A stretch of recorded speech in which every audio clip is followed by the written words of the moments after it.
with the live viewing December the 5th Fairview IT Management Cup Series. The moment you've been waiting for.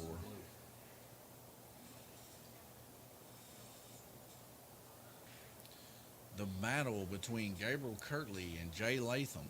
Who will prevail? I know I've been excited. I know I've been boosting it up, and I've been trying to get something going on between these two all week long. I'm excited, and I can't wait to see what's going to take place here. We may have to actually change over into bigger views of this orange track and just let me give you the commentation straight through about who's in the lead. Just if it gets that tight between Jay Latham and Gabriel Kirtley, but I know both of these guys been working fast and hard on their cars. So it looks like Sam Nelson, the final car that we need to be placed on the track before we go live racing. If anybody's out there in internet land, just making a check to see if the audio's coming in clear, everything's coming in good. Uh, but I'm super excited about tonight's race. I can't get enough of this battle that's fixing to ensue between that man you see there in the teal colored shirt there on red lane or black lane, Gabriel Kirtley, right next to red lane, I guess, on the track, and that guy right next to him, or on the other end of the track. Let's see if we can get to that a little bit better of a camera view there. There on white lane, his head just being cut off. Ed Howe right there next to him, and then Gerald Suttle there in the middle. We see Randy Kirtley there putting a little bit of glue on the track. You know, he may have a, what do you say, a conflict of interest possibly, putting that glue on the track. He loves putting the glue on the track. No, he's trying to help the car stick a little bit better.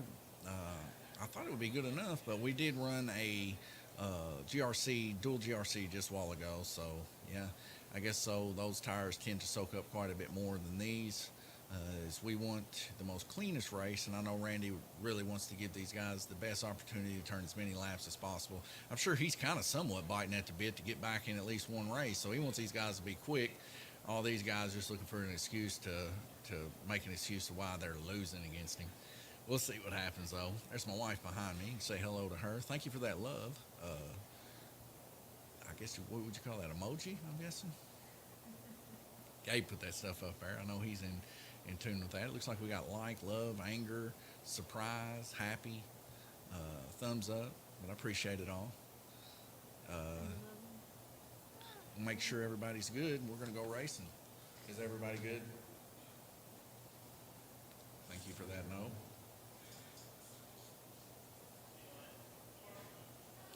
You're fine, Sam. You're fine.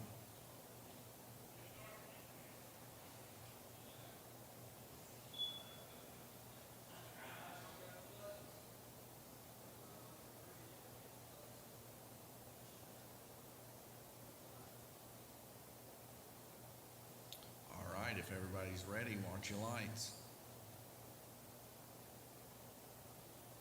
All right, trackmate SCL timer delay. F1 start. When the lights go out, we're going green. All right out of the gate. Big hits underneath the bridge as we get a double tap of kill button there. We're going green. Everybody's possibly don't have a sticker on their car. Let's see what happens here. Uh-oh. The nerves are already getting to Jay. I think he forgot to put a sticker on his car. Like I said, ladies and gentlemen, I knew the nerves were, the butterflies were flying between him and Gabriel Kirtley. But Jay's getting that figured out right now as he's coming around there with the sticker. You kind of got a feel for Jay. I've been in that position. I know a few of you guys have been in that position where you know that you got something going on, and you're racing for position. Those butterflies are intense. They're hard to go. Anytime I see my brother not running that mouth trap down there on black, I know the nerves are getting to him. So we can see both of these guys are really after each other tonight. Ooh, so we get a car off on black there, or off on red. That's Paul Woosley's car. Dad, the old adage of Lanes Raceway is starting to become somewhat of a meme here. You got to blip it there. Might have to get some T-shirts made possibly with that on the T-shirt. Lanes Raceway logo on the front, and you got to blip it there on the back. That would be something. As these guys know, red, white, and green, you got to blip it. If you don't, you're probably coming off. So we get a yellow flag again. Taking a quick look here, Jay Latham turning 3 laps so far on white. Gabriel Kirtley, now taking over the lead there. Gabriel Kirtley getting a better starting position there of black, being able to carry his speed, but he comes off there in the donut of the track as we get Bruce Bullington there to help get that car put back on the lane. Jay Latham being able to reel in just a little bit. Sam Nelson there in second place. Impressive lap median of 6.85.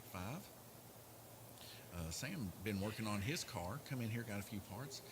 So it's good to see Sam's getting his medians up there high again.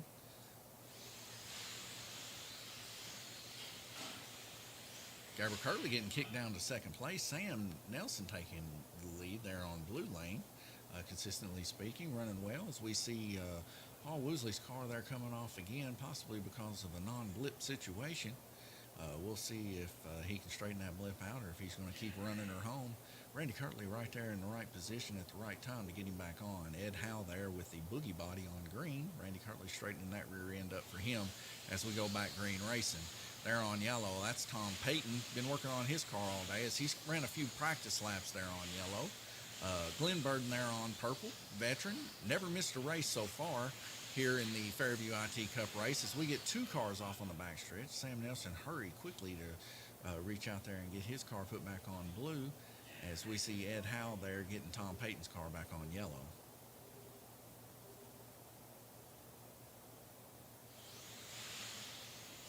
Starting back green, Gabriel Kirtley dive bombing it in there on black. And right there behind him, wouldn't you believe it, Jay Latham there in white, coming back around there. Looks like maybe he possibly came off there in the donut, but he's right there neck and neck with Gabriel. Coming around that corner there in white lane, just pushing it with everything he's got. Both these guys have cars hooked up and quick, all bowling down personally to whether or not they're going to get this rhythm under control. Now, Jay Latham, of course, had somewhat of a disadvantage against Gabriel Kirtley, as he definitely has not turned as many laps on this track as Gabriel, but still what a force to be reckoned with for sure, as we do know that Jay Latham is a force to be reckoned with Gabriel Kirtley when it comes to racing on the trial oval, and I am so excited for that race. Of course, that is our final race for the evening, but I'll tell you what, I cannot be more excited. I feel like a kid waiting in line at a theme park right now, riding a ride for the first time. Like I'm set up at Disney World, ready to get on Space Mountain. You know, that's how excited I am to see these two battle it out on the oval track. I want to see beating. I want to see banging. I want to see these guys go through the corner without wrecking each other, but just, you know, seeing the gear ratios in action is that's the kind of racing I love to see. And we've seen quite a bit of that kind of racing going on at the Gateway this weekend. Also, as we've seen quite a few wrecks, as that's a tight quarters type racing with super fast cars also, which leads me to believe that in our new upcoming GRC, maybe possibly running late model bodies would kind of have that same kind of effect and flavor on that track, for sure, because we have somewhat of a small to medium tri-oval track, and I think that would kind of be cool that if on the tri-oval track we run late model bodies, and maybe on the GP track we run trucks or something, you know, just kind of spice it up for the series. But like I said, in that upcoming series also, they're going to be drag racing their GRCs too, so that's something the guys are going to have to learn a little bit too, is how to do some drag race. Some of these guys got a little more experience, like I know Glenn Burden has more experience at the drag race than the majority of these guys in the series. Tom Payton also has been in a few. Jay Latham, I think he's been in a couple. He actually built a really nice Mustang, ended up selling it out to a fellow racer down here at Lanes Raceway, Michael Hazlip's son, Austin. And I'll tell you what, that thing was fast. But if one thing I know, Jay Latham can flat build some cars, him and Gabriel Kirtley both. That's why I'm so excited about this race coming up. So we see Gabriel Kirtley, no surprise, being in the lead, as this is his home track, I guess you would say. Ed Howe there close second, and Glenn in third, as all three of these guys have had so much experience on this track. It's not abnormal to see these guys up top on this track. But of course, the great equalizer is that circle track. Can you turn more laps on that circle track? Tremendously more. And that is also something that has kept people from running off and leaving people on the orange tracks. Relatively around 200 laps or so is about what people can. I do not want that. That is sugar-free stuff. I love sugar. But sorry, my wife was giving me a snack. But anyways, the orange track turn relatively around 200 or so laps. The circle track, you can turn almost double that, if not more, in this series. So that's why I say you really want to kind of get your car set up for the circle track, or even have two cars and have one teched for the orange track, one of them teched for the circle track. But it seems like Jay Latham and Gabriel Kirtley, they have enough skill about them that they can set it up for the circle track and then turn right around and both of them run it on the orange track. But like I said, I'm just biting at the bit for that race to take place. I got a few more heats we got to go through here. A minute and 18 seconds left to go. As we see all these people battling to get as many laps as they can, pushing up the points board. As we take a quick look at that, 1 minute left to go. We see Jay Latham 4,322, Gabriel Kirtley 4,333. That's the difference between these two, like 10 laps, that's it. Gerald Suttle right there behind Jay with 4,226, 100 laps difference. Tom Payton, about 100 laps difference also, as we just continue to roll down. Ed Howe, 3,793. Tim Hall hasn't been here quite a few weeks, as Ed Howe is moving on his way up, possibly going to take Tim this week, maybe even possibly Tom if Tom has issues with his car, which Tom's had horrible luck this season. I hate it because Tom's down here so much hanging out with me. He helps me a lot in the track, and anytime we try to work on the track or something like that, he is more than willing to help out, and I do appreciate Tom. As we got 10 seconds left to go, let's head back to the Road Race Live as everybody's got their cars and stuff hooked up. Well, give me a quick drink of water. I'm motor trapping over here.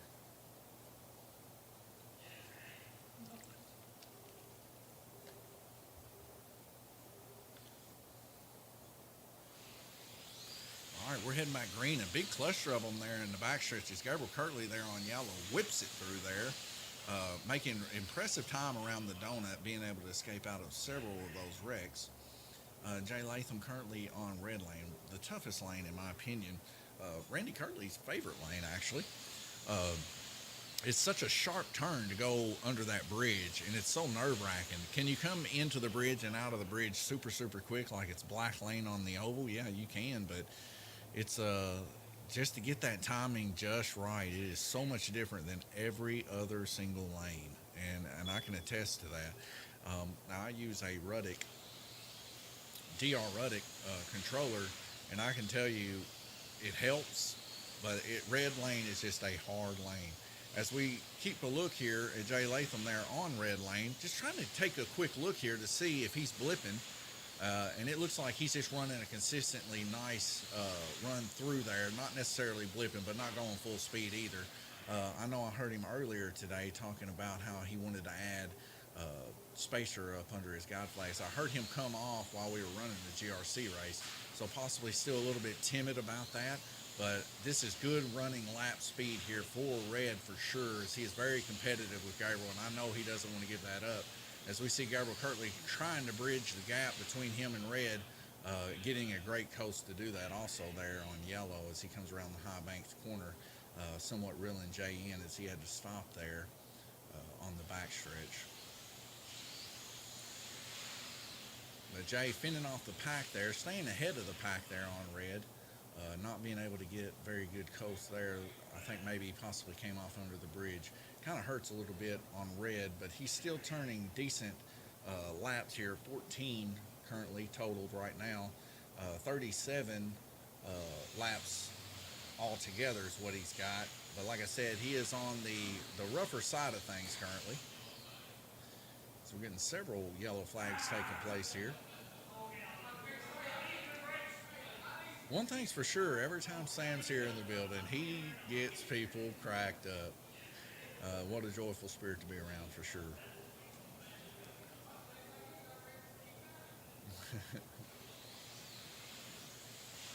Gabriel Kirtley passing and then getting passed by Ed Howe.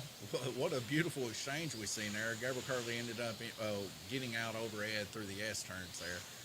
Usually the hardest part of the track on the orange to learn is the S turns here on the track, but we see him fighting vigorously for sure. 25 seconds left to go. We see Ed Howe there right on the backside of Gabriel Kirtley, giving it everything he got to stay with him. As I said, it's kind of normal to see Gabriel and Ed close together on the orange track, as Ed tends to always come and race on the orange track back in the day. Also him and Glenn Burton. But Sam Nelson, his car really in good accord tonight as he's racing for podium here. There was a hard hit that took place, knocking a car into red lane. I can't see exactly whose car that was.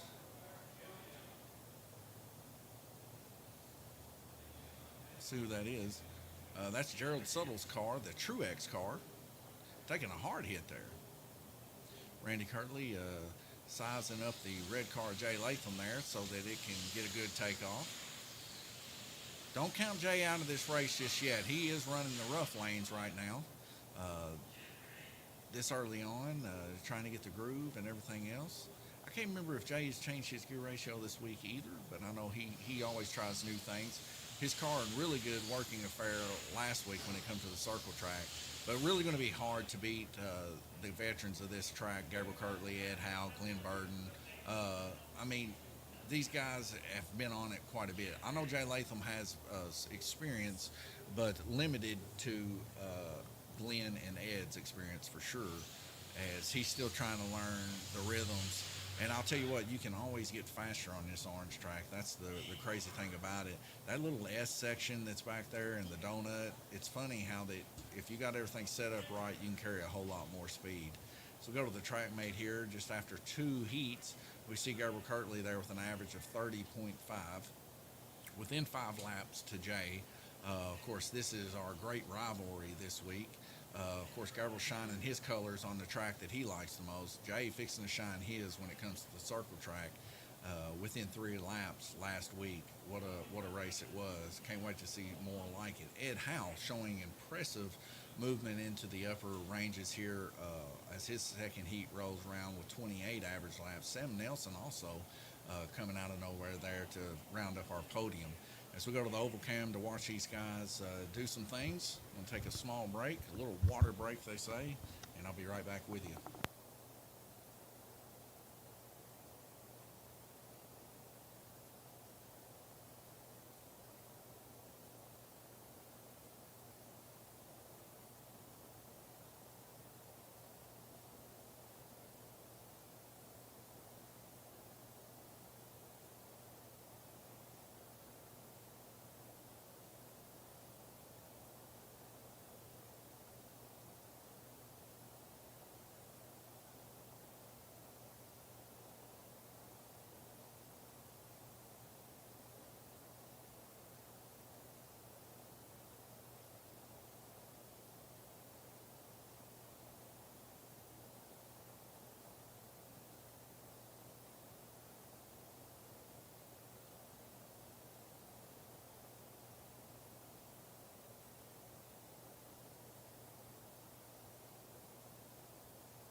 heading back live. Let me get us on here real quick. There we go. Getting some dropped frames again. I hate to see that. Welcome to Livermore. So we go back green. Gabriel Kirtley already turning 2 laps as we get the Truex car of Gerald Suttle in somewhat of a bind there in the high banks. Not actually connecting. Randy Kirtley there with them quick hands. Quick hands OG Randy Kirtley getting that car back in flying order. Like a lynx dashing after that car. Super quick. He's also straightening up Jay Latham's Dale Earnhardt Jr. body. That body actually came from Beach Customs, if you wanted to check out those type of bodies. They paint really good bodies. They use Lexan style paint, I've noticed, and it really sticks well to that Lexan. Oh, as that Truex car comes off again from non-blipping action. If you do not blip, you will get ripped. It's just a matter of time as we see Gerald Suttle there not blipping yet again. Sometimes can be, there he goes. He gets a good blip that time. I think the nerves got to him that time as he was very, very close to getting hammered by about 3 or 4 guys. So we get another yellow flag. I do not know who that is under there, but CJ Latham currently turning 59 laps. I hear my brother yelling out who did that. As Gabriel gets a love tap in front of the start-finish line. 73 laps total turned. Ed Howe right on the backside of him, but very close. Paul Woosley, Glenn Burden, Sam Nelson, all 3 within 1 lap of each other, just doing everything they can, fighting for 2nd and 3rd. Tom Payton and Jay Latham really close to these guys within 4 laps. Possibly the reason they're that close is mainly because they've been involved in a few incidents.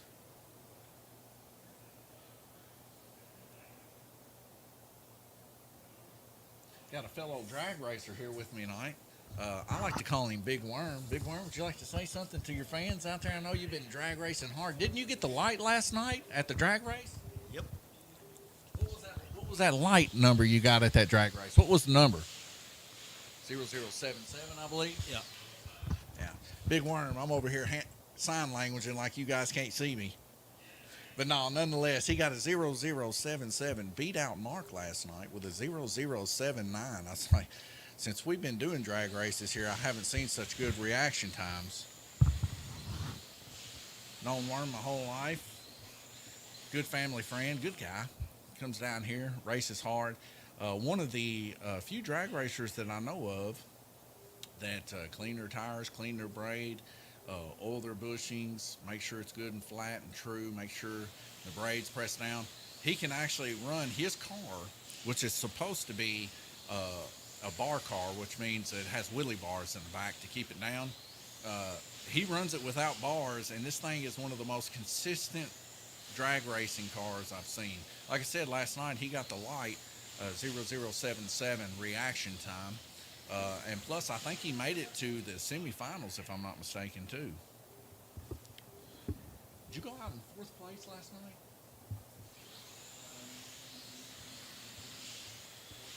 Fourth or 5th? And I mean, this is the first time I've actually seen him not actually place in the top 3. So, like I said, if you need to know how to run a drag car, I mean, he's got the gift for sure.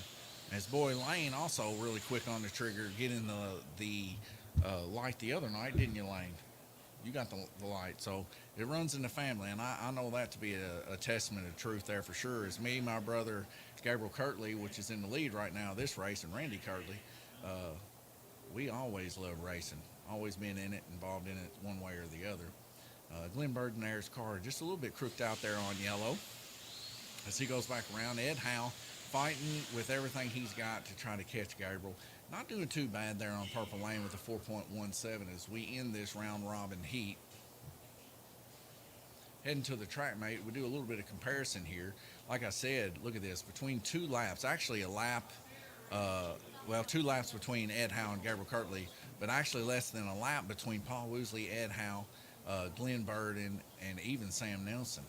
Coming to a little bit of contact there at the end. These guys are literally battling for 2nd and 3rd. Every single one of these guys you see here. I got my pointer clicker on there. But these guys, I guess you could even add Jay into that as he's increased his times now coming down on the board here. Even Tom Payton, as he's been all over the board here. Uh, well, I go all the way down. We're within 4 laps. So that really, if you consistently speak about this, I mean, I know it's early on, but you're looking at about 5 or 6 wrecks is the difference between the very bottom racer and the very top racer. That's how close this race has gotten, and I love to see it. For one, the reason I love to see it is that means that competition is increasing and these guys are learning the track. The second reason I love to see it is because just like last Fairview IT meetup that we had, when it comes down to 3 laps and I have to go to previous data and check it, get the calculator out, and we have to see who's winning, or we have to go out there and make sure that people's stickers are on the track to see where they're located on the track for who gets the win. That's what it's all about. I love when it's just within a couple car lengths. There's nothing like it. Minute and 11 seconds left to go. I want to bring your attention here quickly before we get going to pinball. Like I said, we're going to start up some leagues, singles and doubles. If you're interested, let us know here at Lanes Raceway, 270-278-1400. That's Lanes Raceway. Give us a call. Also, we're on Facebook. You can send us a message, a private message, or whatever you want to do. Let us know that you'd be interested in that. Already got a few interested people wanting to do it for sure. And I know as soon as we get enough people, I feel like it's viable enough to get a crew of us together, maybe get some pizzas and stuff on that night and have a good time.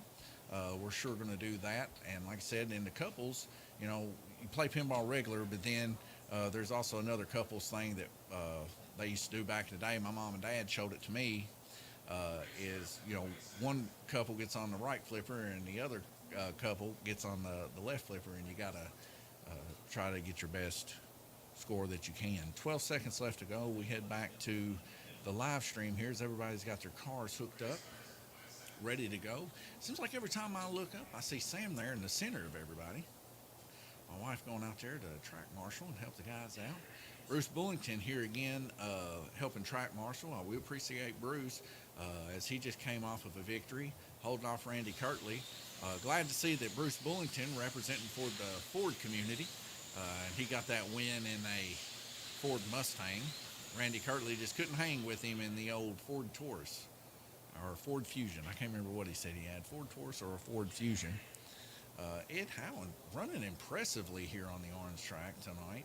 His car doing everything that he wants it to do for sure, as he has had a few times where he's gotten on this orange track, couldn't make anything happen, but he is within 6 laps to Gabriel Kirtley. That's running like speeds like I would run. I know Gabriel Kirtley, especially today, has really worked hard on that car, freeing it up and making it perfectly true. So he's extra hard to catch today for sure. As we see Jay Latham now starting to move up in the field here, taking and pushing Tom down one. Jay's really trying to get that median up, as we see 3.95 of Jay Latham's median, 3.84 of Paul Woosley, and 3.93 of Gabriel Kirtley's median. So Jay's going to start climbing a little bit here the more that he stays on and stays true. And that's what this was all about for me, is I wanted to see this battle ensue between these two. Like I said, I've been really excited for 2 weeks. I've been waiting for this to happen ever since the last race. So I'm hoping they keep their character, keep their head, and their car stays together, because I'm wanting to see this ensue to a couple laps. Now Ed Howe in the mix. Ed Howe, he's been really coming on strong here lately. You can see the dedication and focus in his eyes there as he's at the end of the track there on black. Just watch him as he races. Let's follow him a couple laps here as he goes up underneath the bridge around the donut here, really quick through the S turns, back around through the donut. Sam hitting the track call button as he goes up underneath the bridge there. But what I can see there, very consistent track turning there. Something special to see too, for sure, as Ed has kind of had luck like Jay, Gabriel, and Tom during this series with a couple burnouts, motors burn out, and other stuff like that.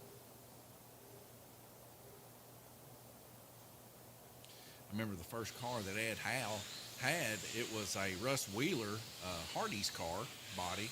Well, he destroyed one, got him another one, destroyed it, Car is mangled, bent, and everything, but it didn't get Ed down because I've never hardly seen anything get Ed down. As like I said, Ed's one of the most kind-hearted individuals you could meet. Does anything for anybody, and he just trugs through for sure. And a hard worker, a real hard worker. And as it's paying off, especially it seems like he's been putting in some hard work here for his slot car there in second place, biting at the bit to try to catch up with Gabriel Kirtley. All three of them, Paul Woosley, Ed Howell, and Gabriel Kirtley, currently turning in the 20s.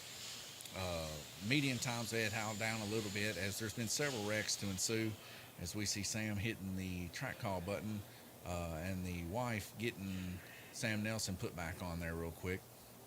So we're getting quite a few frame drops here. I'm going to take a quick look here in the Wizard if I possibly can, which it doesn't seem that I can, so there is that. Yeah, it usually hangs out up there. I guess it decided to leave me. Let's see. Oh, there it is. So right now, drop frames on YouTube, not too bad, only 1,080 as we increased their bit rate by 1,000. Facebook, of course, it never shows us. Drop frames on Twitch, always firm and fast. 0 drop frames on it. So we hardly ever have any issues when it comes to connecting to Twitch. If we have any issues with Twitch, it always seems like it just completely drops out, and then we lose the whole feed. But we don't hardly ever have any drop frames for some reason. I wish all that Facebook and YouTube were the same way. Anytime you want to say hello, talk about what's going on, maybe have a question about the tracks or anything like that. Of course, we have chat open now. If you're on Facebook, you just post a comment basically under the video and we'll see it. YouTube, of course, you can just live chat, whatever you want to do. See my wife back here hanging out. Gabriel Kirtley there, 30.8 average laps, 29.29, Paul Woosley, Ed Howe. Both of these guys running their hearts out for sure. Glenn Burton dropping off just a hair there with 28. So Sam Nelson and Jay Latham.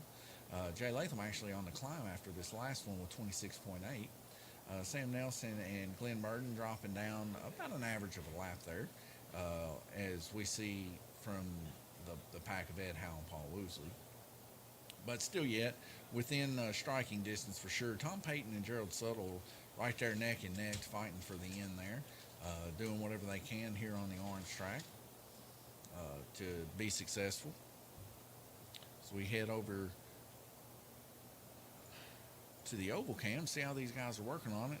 We see Tom Payton over there putting a little bit of lighter fluid there on his braid, cleaning them off, getting them ready to go. Jay Latham frantically working on his car there. Paul Woosley, casual tonight for sure. Just coming on over there, working on his car, getting stuff done. That whole side over there really busy and bustling for sure. That man in the black and white plaid shirt there is your winner tonight for the dual GRC race. That's Bruce Bullington. What a race he ran. Got her within 3 laps. Him and Randy Kirtley both back and forth, giving it whatever they could. And eventually Bruce was able to prevail because that car was really hooked up and hauling. 1 minute left to go. I'll be returning with you here shortly. I'm going to grab me a water, and I'll be right back with you.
All right, I'm back. Thank you for the lights. Thank you for the love thing. Emoji, I guess. Alicia, I enjoy your comment about considering shirts that say blip. Yeah. I'll have to talk to my brother about that. He's got some people local here that make our hats and stuff. We just got a fresh or shipment of those in, the Lanes Raceway hats. They're 25 each. So we'll probably give that lady a call. I think it's a lady. I'm not for sure, really. Or guy. And maybe make some shirts that says "Don't forget to blip" or something like that, and Lanes Raceway on the front. I think that'd be kind of cool. At least it'd be an inside joke for those that know about having to blip on red, white, and green for sure on the orange track. The orange track definitely getting a name for itself, especially around this community. Thank you for that like again. As we see Gabriel Kirtley just hanging on there barely by a thread, as Ed Howe is really just giving it everything he can to catch Gabriel Kirtley. Maybe what Gabriel has done to his car, maybe possibly detrimental. We see Jay Latham now within one lap to Sam Nelson as Jay's moving up and possibly going to catch Sam on this lap as his median lap time is a third a second. So uh, it's definitely going to be close. 6 seconds left remaining. We'll see if he's able to pull it off or at least get on the same lap as Sam.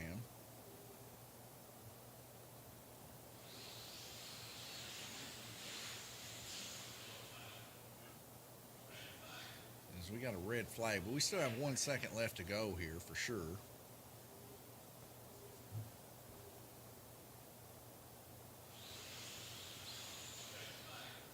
Jay Latham getting a really good coast there coming out of the high banks of the corner. So Jay Latham there on Purple Lane turning 29 laps. Ed Howe, Paul Woosley turning just a little bit better.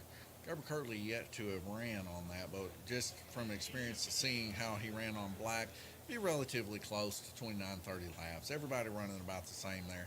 And I believe that is, an indication by whether or not there's a whole lot of wrecks in that lane or not. But like I said, Ed Howe running a very impressive race tonight. Paul Woosley there in third place holding it down also. As we see a little bit of a separation between first, second, and third now to fourth, fifth, and sixth. As we see 136, 137, 139 fighting for that fourth position, trying to increase with 27.8, 27.4, 27.2. The 29 sections here, of course, reserved for Ed Howe, Paul Woosley, and then Gabriel kind of out there on his own with 31 laps with the most experience on the track. Tom Payton, not having too bad of a night there when it comes to losing complete consistency, as he has the past couple times he's raced on the orange track with motor blows, gear stripped, or bent axle or something of that sort. Had rough luck for sure, but nonetheless, as we've seen through the track mate there, he's actually been able to turn laps this time. So at the very least, be able to replace or even gain some laps tonight to increase his standing here. As we look at Tom here, Tom Payton, 4,204, about 20 or so laps difference between him and Gerald. If he's able to keep these laps, as we see, he has 14 total races, so it will definitely be a replace. And if you look at Glenn's, for instance, he's never missed one race. You'll see, like on October the 9th, that 426/0, that means that that's been replaced with a faster, more laps turned race on the oval. So that's what you'll start seeing under Tom here, whenever if he's able to run more laps tonight on this road course. It'll be able to swap out one of his road courses for that. 30 seconds left to go. We're going to head back over, see these guys getting back in position. Maybe even got a little bit of time to see how it looks outside. Getting a little dark out there. So we see Tom Payton's bicycle still upside down, draining the oil. Marking lane 2 here. Looks like we might have some guys coming in here tonight, working a little bit at the Mexican restaurant there, trying to get it up and going. Wish these guys the best for sure. All right. Here we go. When the lights drop out, we're ready to go. There's my wife. Alexa, hello. Heading back green. Gabriel Curley turning another lap right there, along with everybody else as we get 2 laps in before we get a yellow flag. Need a couple more laps to establish a good median time here. And a nice little bit of a chill coming through the building, as I might have to increase the heat up in here. Gabriel Curley making a quick pass on the underside, getting a great coast there on green. Randy Curley there. No surprise here that one of the car that was off there in the high banks is either red, white, or green. It all boils down to the blip. And there's a lot that risk it and a lot that don't. So if you're lucky, you'll make it. If you're not, you'll end up right there where Randy puts you back on. So, anyways, that's left up to the driver as they're trying their best to increase their standing, and I can't say that I blame them. Gabriel Curtley's car really ripping it around there on green, around the high banks. Very quick, narrowly passing a wreck that took place in the donut, quickly getting it put back on there. As Gabriel, I don't know if you guys seen that on the front stretch. Gabriel involved in a wreck there with that car that Randy Curtley's picking up now. He just kind of scooted him out of the way. It was Glenn Burton's car. Just kind of hit him and just moved him out of the way. It's something kind of cool to see, really. As we get 2 cars off in the high banks, one of them getting tossed all the way into the back stretch. These, if you don't blip, you might end up with a bent frame. So, probably a better idea just to lose that 1/10 of a second than to lose all complete control of your chassis. One good side blow is all it takes to bend an axle. And if you want to learn from the best, ask Tom. He's had several bent axles, probably the most bent axles here. And early on, he wouldn't blip and stuff too. He's been involved in a few accidents.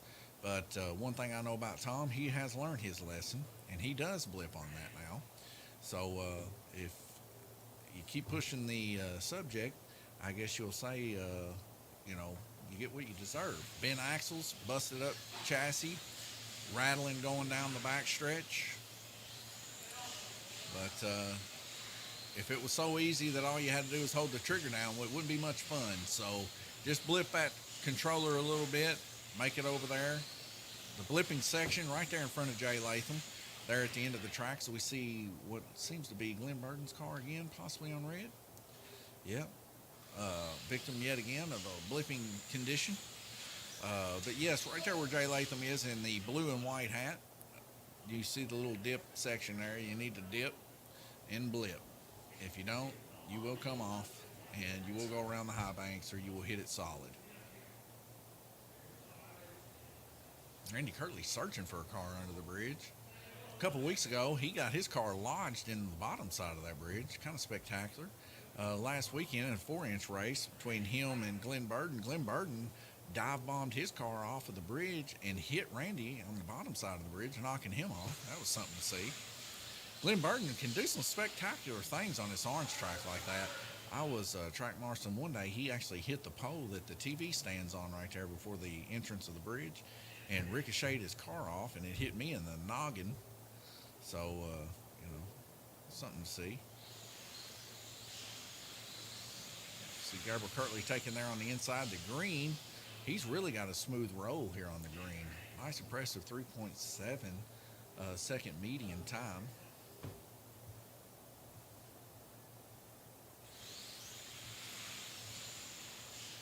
Ahead of everyone on the field currently. Ed Howe, Paul Woosley fighting. So we see Jay Latham able to take Glenn and move up another notch here. He's got Sam Nelson in his sights.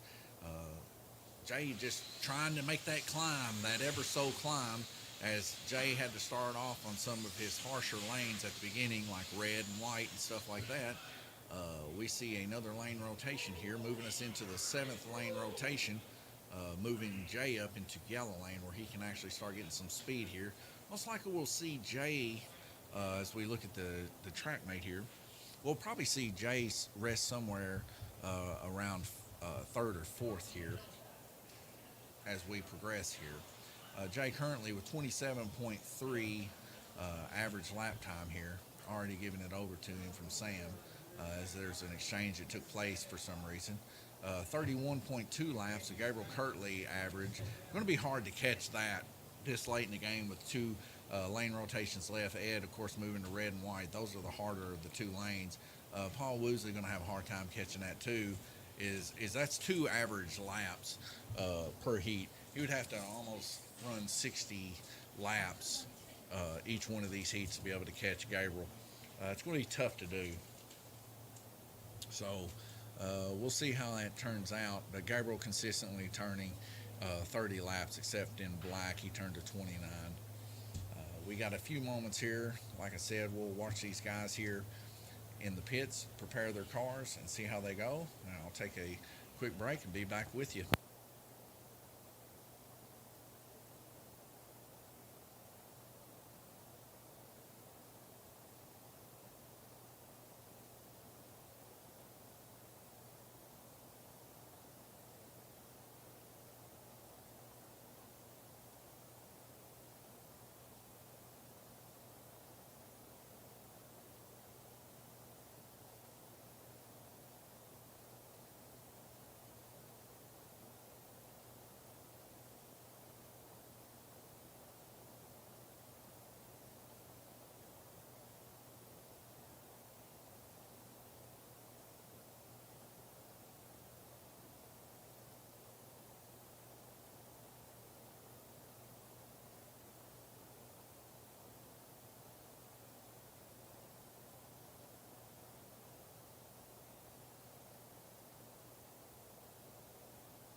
All right, we're back. 1 second left. We're going to see some lights. They drop out. We're going green. Randy Kirtley there at the end of the donut. Must be a flannel type of night. Seen several people wearing flannel shirts. Guess we got a lot of lumberjacks here in Livermore.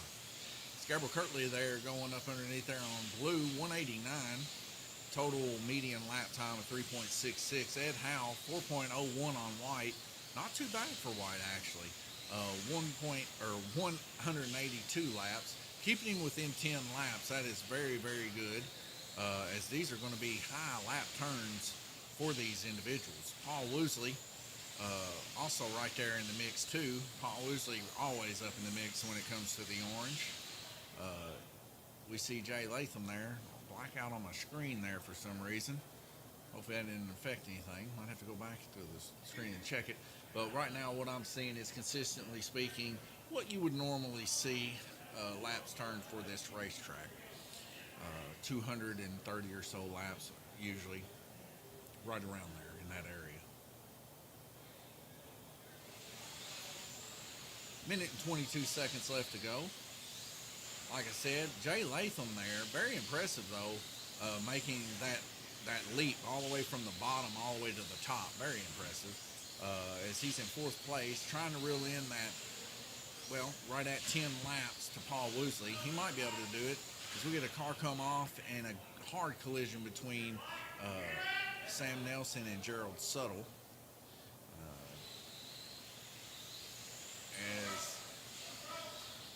As I believe Sam Nelson's possibly broke.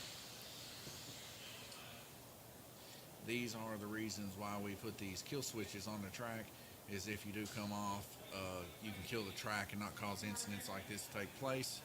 It's very hard for racers, especially old-timers that have always raced tracks with track marshals, that never get it to shut the track off. They just don't know that it's there. Something to get used to for sure, but beneficial in the end of it all.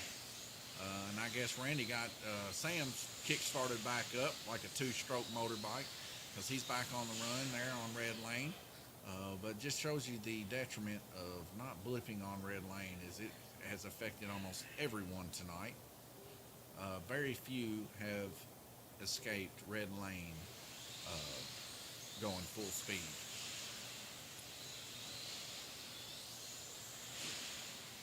Jay Latham turning 22 laps. He's got another heat after this where that he'll move up to orange lane. Paul moved to white, and it could be possible that he could get Paul reeled in within that amount, but very, very unlikely, as that's a 10 lap gap. It's going to be tough to do for sure. As you can tell, you know, just looking, these lanes are very, very equal with one another. As we see Ed Howe only just giving up 4 laps from white to blue. So that just in perspective, that's about what Paul would have to give up to Jay if they're kind of equal, about 4 or 5 laps. So it'd be very close, but I don't think that Jay's going to be able to make the leap to catch Paul Woosley. And really the real reason why is early on Jay had the lanes that are the toughest to run on the orange track. You don't have your rhythm about you. Neither does anybody else at that given point. Just luck of the draw. I mean, every time that we set these races up, they're all randomly driven. So once everybody's name gets put in the system, I hit random and it goes out there. Maybe in the future we could possibly do some qualifying. People could pick their lanes. They might like that. I don't know. But we'll have to just wait and see what the guys want to do. I want them to have fun, so I want them to be able to help with the rules of whatever series that we run. Right now, we've got our eyes set on a July 1st New Year's race, ringing in the New Year type race. It's going to be a long one. It's an enduro race because a year is a long time, so I guess it should be an endurance. And it's going to be a team effort type race where that we're going to get people to qualify for the race. We're going to try to get at least 16 people in that race. It'd be a pretty good high payout race for a single race. But nonetheless, we'll have to wait and see if people want to sign up for that, as we're going to make a post later on this week. Going back green here, we still see Paul Woosley now hitting the 200 mark. Jay Latham there with 191. So, like I said, still within 10 laps of each other. Jay slowly increasing his lead there with a little bit less of a median time, but able to turn more laps, as Paul Woosley must have been involved in some sort of incident there. But these things will change as Paul moves to white lane next, and Jay is able to move to that orange lane. And then, of course, Gabriel Kirtley going to move down to purple, I believe.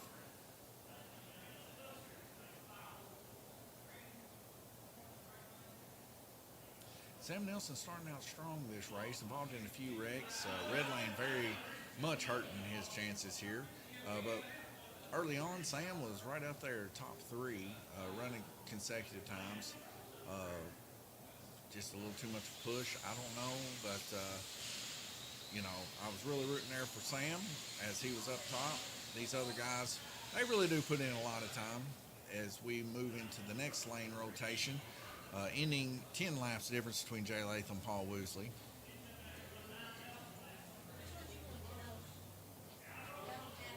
So we see Gabriel Kirtley consistently running in the 30s, 31, 32. Very, very respectable race for Gabriel Kirtley. He's going to be able to put up a serious amount of laps this race weekend for sure. Also, Ed Howe seriously turning in some good laps here, as he's going to be 237, 238 by the end of this for sure. Gabriel Kirtley going to be running in the 250s or so. Kind of curious, just taking a look at the points here with Randy Kirtley's. I know he's turned some pretty crazy upper twos here. As we check all the roads here, 228 for the first road, 235, 244.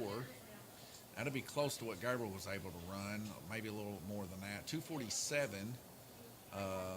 That actually might get broke tonight. Oh, here we go, 256. Now that's going to be very, very close to what Gabriel's going to be able to run here tonight, 256. If we take a quick look back here to the live, we see guys getting ready,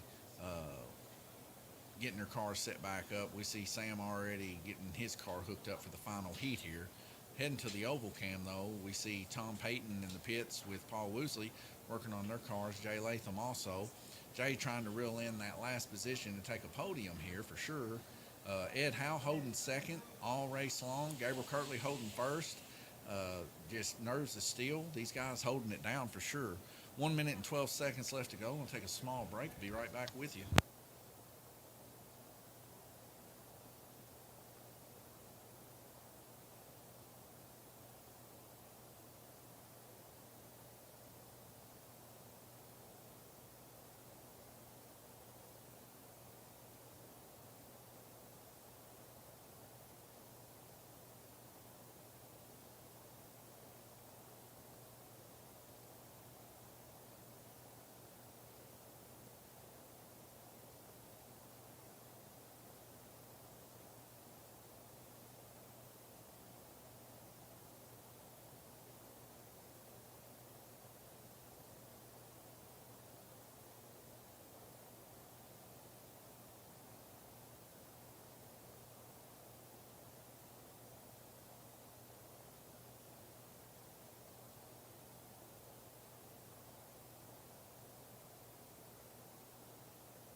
All right, as we go back live, we see Gabriel Kirtley still holding the lead down. Can he be able to break that all-time point lead that Randy Kirtley set? Minute and 45 seconds left to go. Ed Howe there still holding it down in second place. Paul Woosley now moved up to white. Is it possible that Jay can take that podium seat from him? Anything's possible. With the median differencing 7 seconds and 4 seconds, it is definitely possible. It is almost a certainty that Jay will take that if those medians stay the same. But I think it's just a matter of laps not being turned currently is the reason that is. Even with 6.81, Jay would still be able to take it from Paul Woosley with this much time left to go. I don't know, maybe something just to keep an eye on here, whether or not Jay's going to be able to take that third position from Paul Woosley. As we look at Jay Latham's orange car there going around the donut, coming back around, we see, I think he might have been involved in that actually. He slowly gets scooped back on there. 200 laps, he's now got it within 9 laps. Minute and 34 seconds left to go. These medians are starting to average out a little bit better now. We're starting to see more along the lines of what's going to take place here. Paul Woosley and Jay Latham both know how close they are within each other. This lets me know that neither one of them are wanting to give an inch for sure. Now 6.76 of Glenn Burton, very much possible as now he's a 4.37 after turning that lap. Very, very much possible being able to knock Jay out of his fourth position. Must keep an eye on that also, as we see Ed Howell running very respectfully in the red lane there of 10 laps.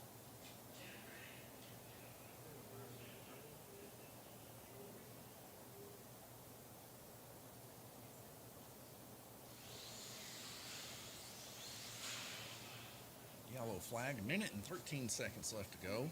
Actually 15 as the software gives it back.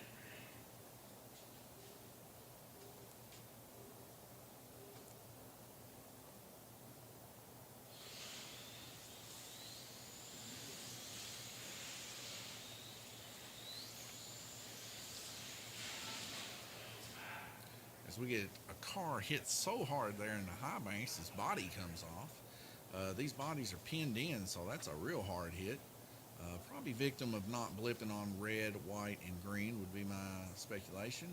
Being that is Tom's, he's actually on black lane, so that's kind of surprising to see him off the track there. Maybe his body just came off. These cars are not really good handlers. As it comes down to it, not really good handling cars without bodies. If they have the bodies on them, they handle a whole lot better.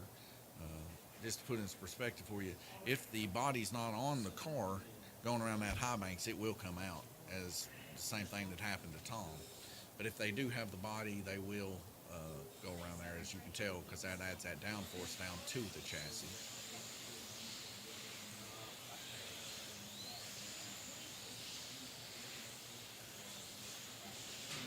Oh, as we get another car coming off there hard, it seems another victim of the non-blipping action. I believe that's Ed Howell's car, trying to stay up there. Can't hardly blame Ed at the issue that we're having here, because Ed is really trying to just stay in the position that he's in. Jay Latham now got Paul Woosley within 8 laps. Glenn Burden got Jay Latham within 3. But nonetheless, nobody really giving an inch here. You're probably looking at your results here. 56 seconds left to go. The only thing left to be decided here is whether or not Gabriel Kirtley is going to be able to beat the all-time record currently for this season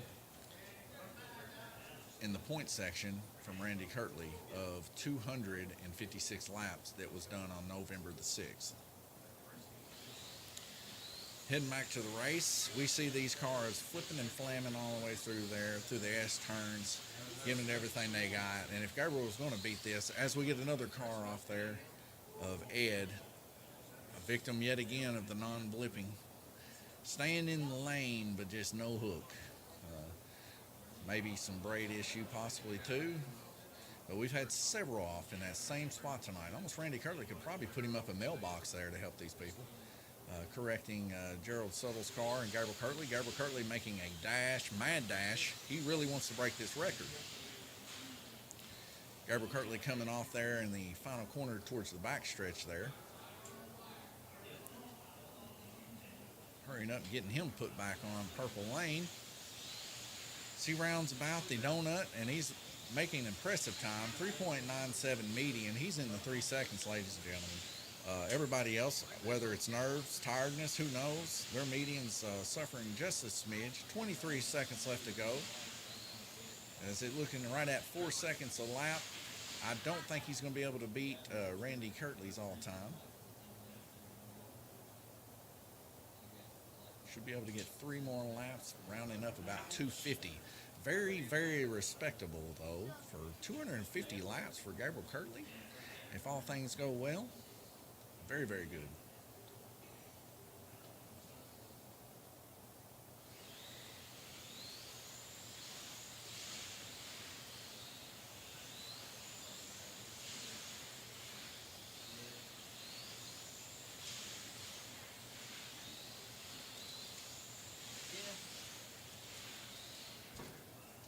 And there's your checkered flag. Gabriel Kirtley actually able to turn 252 laps. Very, very respectable. Just a few laps difference than Randy Kirtley. 4 laps was the difference of the all-time turned.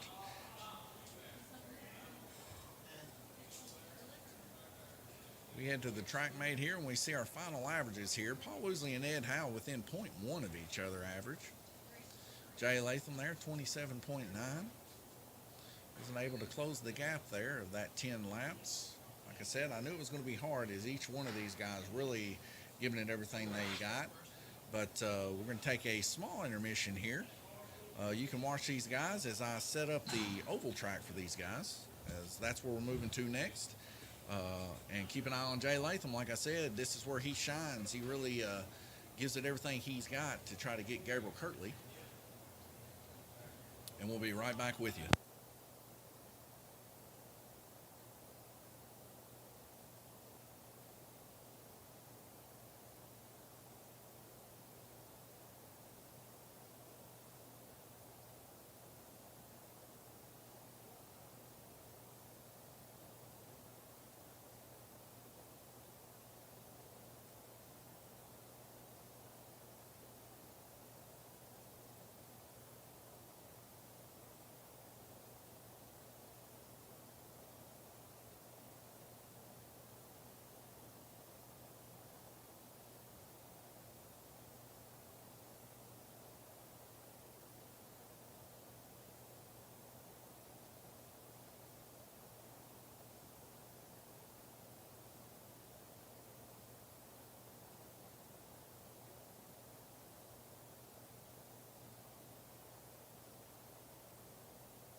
All right, going to get 15 minutes put on the track. I'll be right back.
Track on? No, for some reason I didn't turn it on.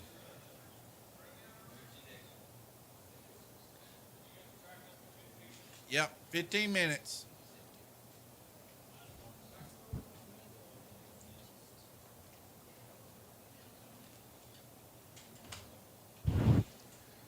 $15 minutes, ladies and gents.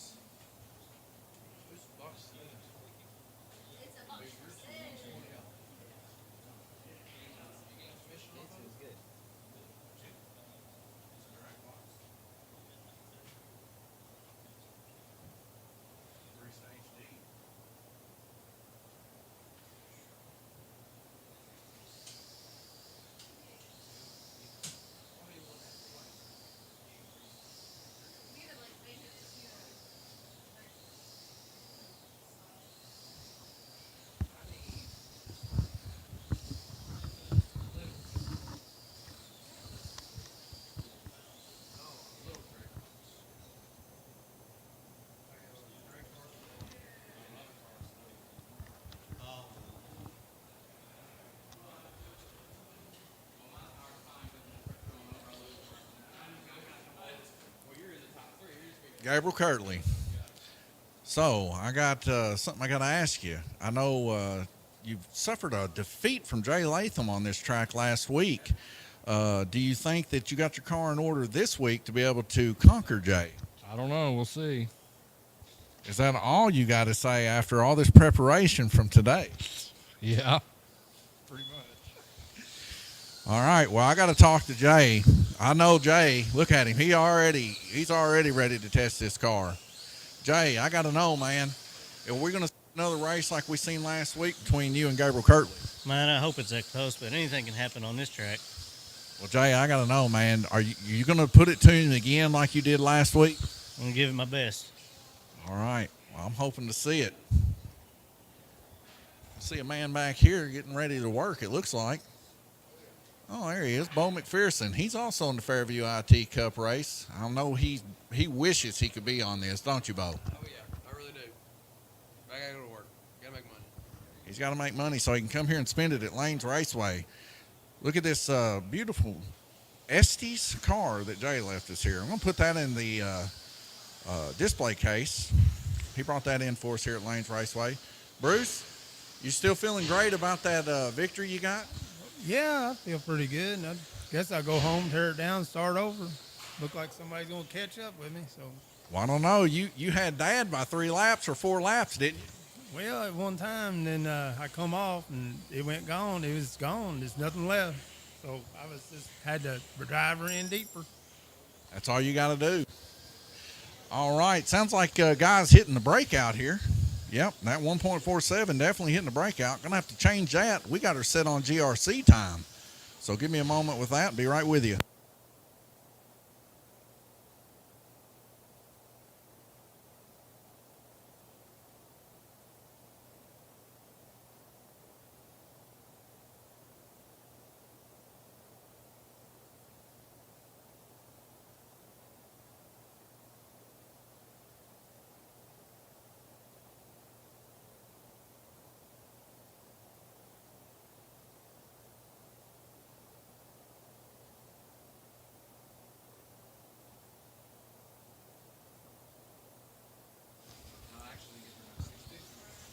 All right.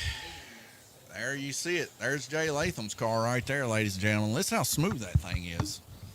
As they're practicing up. They got about 10 minutes left to go to practice to get ready for this race. A little bit of what they would call a warm-up in real racing. Of course, this is 124 scale racing. Still nonetheless real enough, I guess you would say. Listen to Sam's car. Very, very clean sounding. Very smooth sounding also.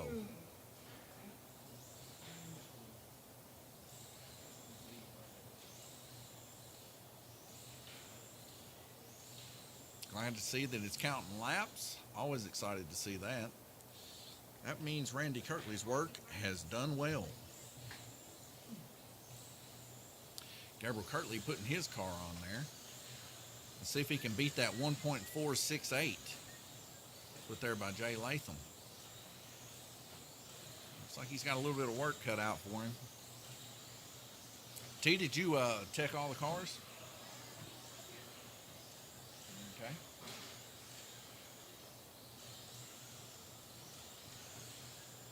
Jay Latham got his car up there. Looks like he's reeling Gabriel Kirtley there in. Car definitely screaming, it sounds like. You rolling? See you later, Bo.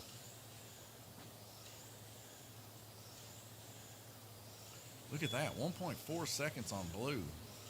Jay has got that car smoking. Thank you for the love emblem coming across the screen.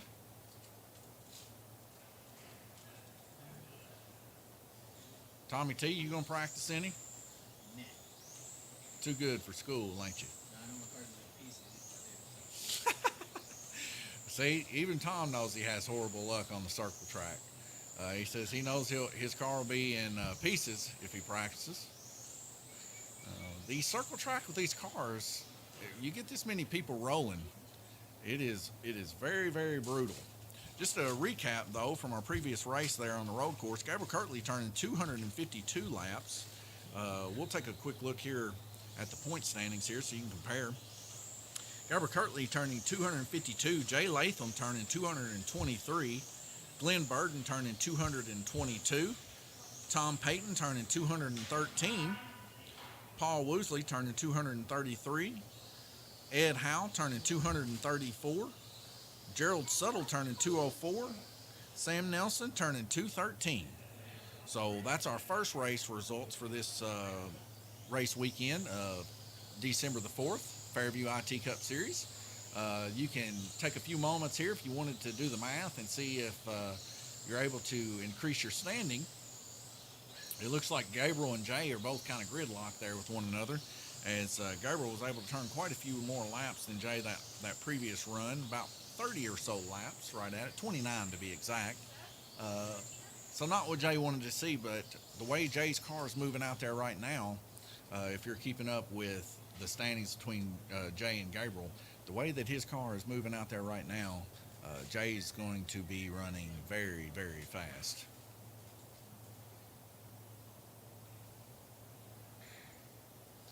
Back to the oval cam, we see Gerald hooking his car up. Going to give her a couple test spins. We are currently at 7 minutes and 50 seconds of 15 minutes, as these guys do get allotted 15-minute warm-up. And then we are immediately going to jump from that to me getting the names put in and these guys getting their stickers. And, of course, a few of the guys right now getting their cars teched as soon as they run them a few bits. And we'll see how that works out. I'm going to do a little bit of maintenance work here on my microphone stand, as it's being really contrary. Not wanting to hold the wireless mic. There we go. A lot stiffer now. So now I should hold it without it trying to dip on me and fall out.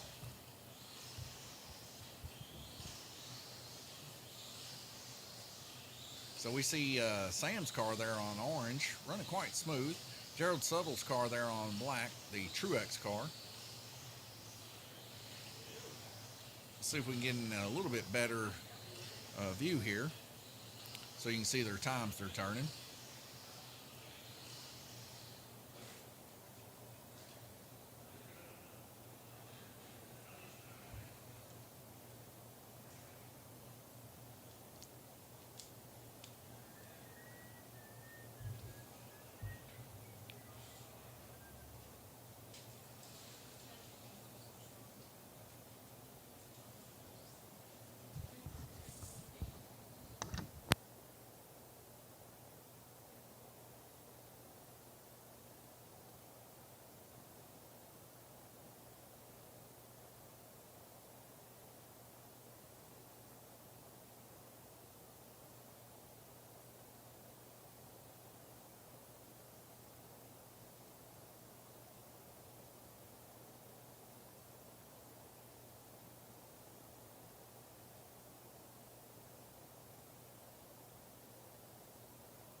The fans, what your drink of choice is. Jay, come on in here to the cam. This is Jay's drink of choice. Fitz root beer. If you want to race fast and you want to be the victor on the tri-oval track, you better drink what Jay's drinking. Fitz root beer.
All right.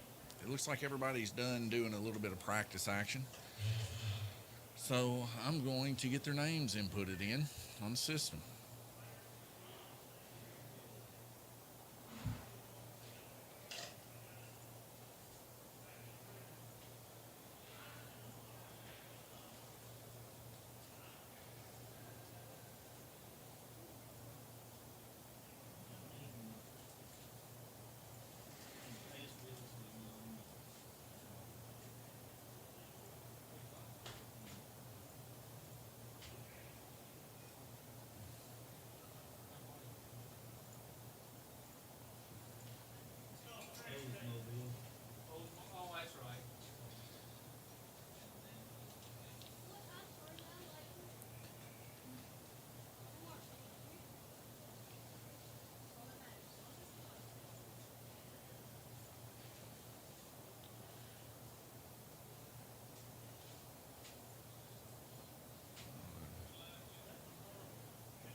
everybody. Paul Woosley, red. Tom Payton, white. Sam Nelson, green. Gerald Suttle, orange. Gabriel Kirtley, blue. Jay Latham, yellow. Ed Howe, purple. Glenn Burton, black. All right, so everybody's going to get their cars lined up now.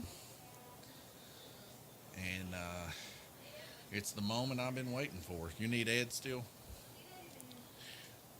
All right, Ed House, still need your car for tech. Put the motor in, T. So Ed House putting the motor in his car. Going to try to run as hardcore as he possibly can with a new motor. I'm excited. I'm already starting to sweat a little bit. I know it's a little bit gross, but the nerves get up to me. I get a little bit nervous. I'm really wanting to see how this is going to shape up. You rolling, Worm? All right, man. Be careful. All right. See you, dude. Worm, fellow drag racer here at Lanes Raceway. Good friend. Actually, forerunner leading the way for drag racing here at Lanes Raceway. Got quite a few guys interested in racing down here at Lanes Raceway, and we're very happy about that. And his boy Lane also. So we see these guys getting their cars put on, getting ready for the race. Like I said, Ed House still got to do a little bit of work getting his motor put in. He's wanting to really do a showing tonight, but I'll tell you, that ain't why I'm nervous. I'm nervous to see Gabriel and Jay go at it again on this racetrack. And as fast as Jay's going, I mean, the difference between Jay and Gabriel on the orange track last race was just 29 laps. You can easily surpass that on this track. And as fast as I seen Jay's car out there earlier, just in warm-up, I know you guys seen it too, it's possible he can make that 29 laps up plus some and do what he did last weekend and get it by 3 laps. If he does that, it's going to be amazing. As I know, I talked to Gabriel and you know, I kind of spilled the beans a little bit. I was kind of bragging on Jay and how he builds slot car boxes. He's got a slot car box he's building, and that thing is beautiful. So I started talking about it. Well, then Gabriel kind of inched it out of me. He's like, well, what else did y'all talk about? And I was letting him know how beautiful his car was that he was building too, because Jay really did put in work on the front of his car. I got a picture of it. I might as well show it with you now since the cat's out of the bag. Let me go there to the picture he sent me. Let's see if you guys can pull this up on cam. But this is Jay Latham's front of his car right here. As you can see, he's got the nice curve arounds. He's took the 16 gauge wire with the 22 gauge, heat shrunk it. I mean, just made it perfect. And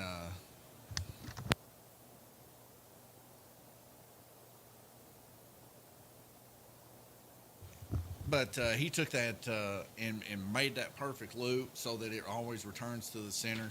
I know you guys seen it out there a while ago, how fast that car was really moving. Yes, go Jay, Tony, I agree 100%. He's put so much work into this car, and I know you guys had seen how fast that thing was out there. 1.4 seconds. I had to change the breakout a while ago to 1.2 seconds because it was still set for the GRCs. But we're at 1.2 seconds now. There shouldn't be any car out there that can turn that. If they are, well, they ain't running the right motor. But nonetheless, very, very impressive to see those kind of lap times. And that was a good 0.2 of a second faster than Gabriel Kirtley. We're looking at 2-minute heats here, 0.2 of a second. I mean, that's easily making up 30 laps right there. That's why, you know, like I say, the orange track's the great equalizer track because everybody's lanes are relatively the same. You just got to know the track and learn the track. Well, the green track is a great equalizer in a way too. If you set your car up for the green track, you can turn tremendously amount more lane or more laps than those that set their car up for the orange track, because the orange track is just a harder track to get around it. It takes more time to get around it, more places you have to let off, more places you have to get back into the trigger. The orange or the green track though, the tri-oval, is really just one place you got to let off, so you really set the weight of the car, you free it up, make it as free as possible so that you can run those faster lap times. Then it boils down to can you keep your eyes on it consecutively long enough without getting dizzy to be able to keep that car on the track while it's running that fast? If you can do that, like Jay did last week, you're going to beat people, and you're going to beat them badly. Because a lot of people just will not put the time in, like you've seen Jay put his time in on that car. And it's no smoke given here either. Like, let me just show you, like, the box that he built here. I don't know if you can see that very well or not, but that's the beginnings of his slot car box that he's building. So, I mean, I'm not blowing smoke here, nor am I flattering. That is excellent work. If you was to pay for a box similar to the one that Jay's building, you're looking $400 or so easy, or more for a box like that. And he's building it by himself, like building it by hand. So, I mean, that's very impressive. So that's what I'm saying. I'm nervous. I've got the sweat going. I know you can't see it because I'm double layering. I got the Gas Monkey Garage shirt on. I'm ready for a good race. And the time is coming. We're bowling her down to the last two cars that need to come onto the track before we can hit go. That's Gabriel Kirtley's car, and that's Ed Howe's car. Ed Howe currently working on getting a motor put in his car sorted in.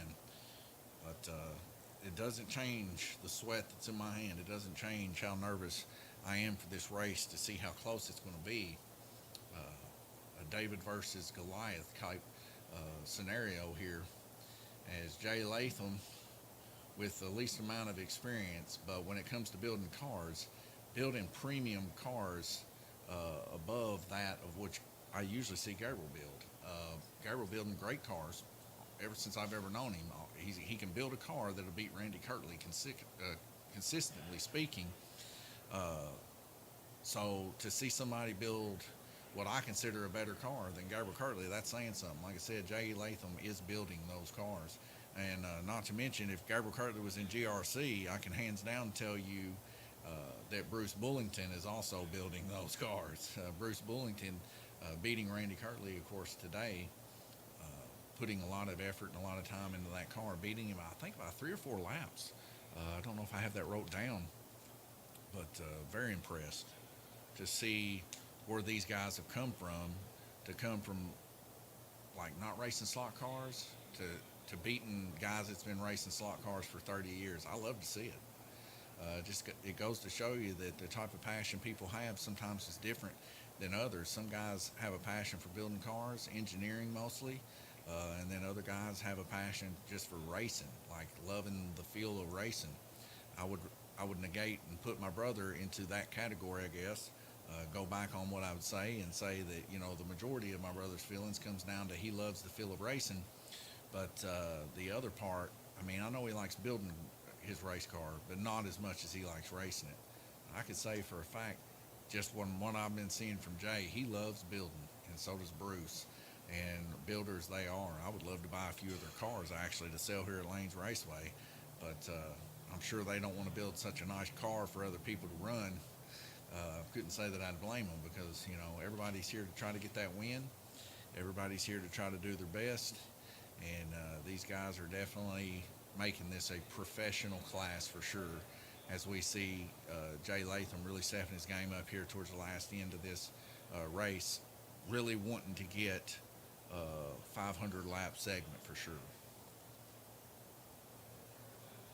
Take a quick break. I'm going to go out here, check on some things, and leave you with the big oval, and then we'll see how much longer we got, and I'll be right back with you.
horrible time getting the starburst over.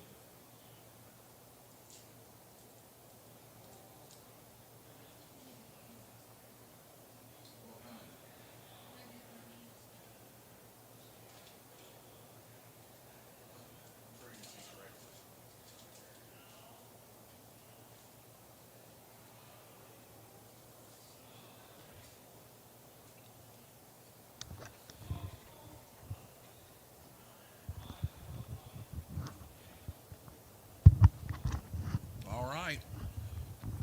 I thought I muted that mic. You might not have heard a thing I said for about the past 15 minutes or so. If you didn't, I'm excited for this race. I just talked to Ed. He's got his motor in. He checked it on the drag strip. Gabriel Kirtley or Glenn Burden needs to get his car out there too. And we'll be ready to go.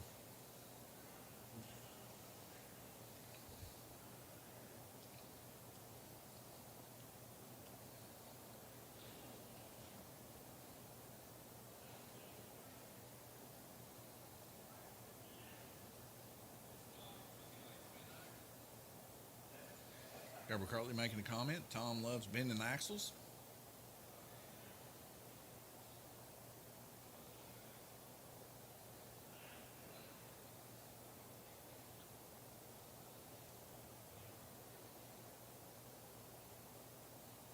All right, everybody. Them controllers hooked up.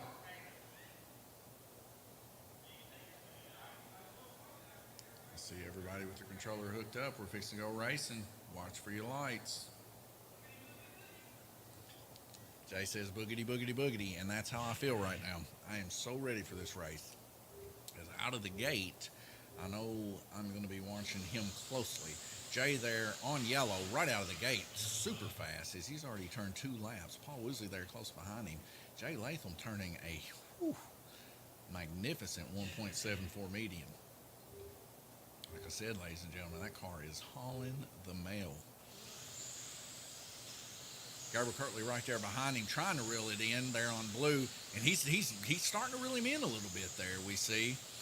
But then Jay just able to punch it out there on yellow. Gabriel Kirtley there in blue on the high side. As we get a wreck coming, and they narrowly miss it, as Jay Latham gives Gabriel the steel bullhorns to the outside wall. I'm telling you guys, this is a rivalry. I hope you're ready for it, because Jay Latham is not holding anything back, nor should he. Jay Latham currently turning 13 laps, and like I said, if you could see the aggression that just took place there, Jay Latham says, not today, Gabriel Kirtley, as he gives him that hard brush off there at the exit of the Kern of Dead Man's Corner. As somewhat of a pause here, see Bruce Bullington there, father-in-law of Jay Latham, also a great car builder for the GRC class, and a great winner for sure. It's like Paul Woosley working on his car a little bit, but the temperature is high. As I see that beautiful wreck that just took place there. My brother straight giving me a look, but I'll tell you what it has been doing right now.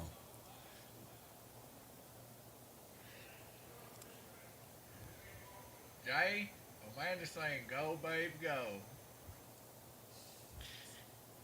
Jay loves that he's got the attention of his lady. He's smiling big and deep, and he is not holding anything back. Like I said, he just gave Gabriel the bullhorns there on the exit. Jay reeling Gabriel in again, dumping Gabriel again. The fury that is going to be present in this race. The rivalry thick. That is the second one. They say revenge is paid in kind, so we'll see later on when Gabriel gets the underside of the belly, what's going to happen with Jay. But like I said, Jay not holding off. Jay going full force this time. I know my brother. We actually had some talks about him last night, as Jay Latham having a little bit of an issue starting. But we actually talked about a few things about him when he was dirt track racing back in the day.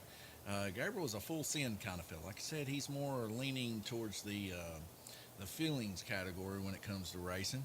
And I'll tell you what, I've seen people do him wrong before and just completely wad his stuff up, checkers or wreckers. That's what they used to say about Gabe. And I'll tell you right now, he did not like getting that double dump. But I understand from Jay Latham's point of view, don't pass me on the outside.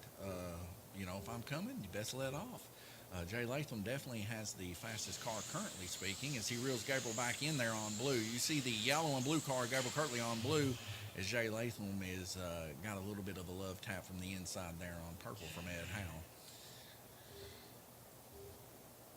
So Gabriel Kirtley almost gaining a lap there from Jay Latham as this rivalry continues between the two. Jay Latham going to try to make the pass of Ed Howe. Ed Howe giving a little bit of a let off to let that go by. As Jay Latham comes off speedily, it's almost it had no brakes in the car, it seemed. Put on right next to Gabriel Kirtley there in blue. We'll see how this shapes up between the two as Gabriel Kirtley is starting to grind those numbers out to try to catch Jay Latham. Jay Latham trying to take Gabriel on the inside, kind of lets off there. Probably a good play there as he was bringing in a lot of heat, but Gabriel Kirtley not able to hold on that point in the dead man's corner as the button was pressed. When the button gets pressed, they have no brakes, ladies and gentlemen. If they're carrying a lot of speed, they have to keep carrying it. If the trigger gets pulled out, they're not no longer carrying that speed, or they're not putting the torque down to the wheels, and that will make them come off in dead man's corner. Jay Latham with a great coast there to get out in front of Ed Howe there on purple. Gabriel Kirtley close behind there on blue as he's been really doing everything he can to try to reel Jay in. But Jay Latham just almost nigh impossible to catch at this point. Both of them getting a good coast there. Remember, ladies and gentlemen, that the end of the front stretch is now where Ed Howe is. Gabriel Kirtley and Glenn there at the end with Jay Latham on that side of the track. It's not where the white line is anymore. We have moved it. So we see a little bit of confusion there. Whose car what goes on first between the two track marshals. Appreciate both Randy Kirtley. I can't see who else is out there. Okay, Randy Kirtley and Bruce Bullington for helping us on the track. Gabriel Kirtley there on blue lane. You see Jay reeling him in there on yellow.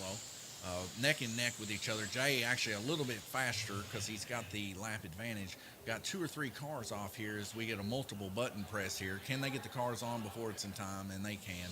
As we see Jay right out of the gate bustling. Gabriel Kirtley not able to hold on in dead man's corner there.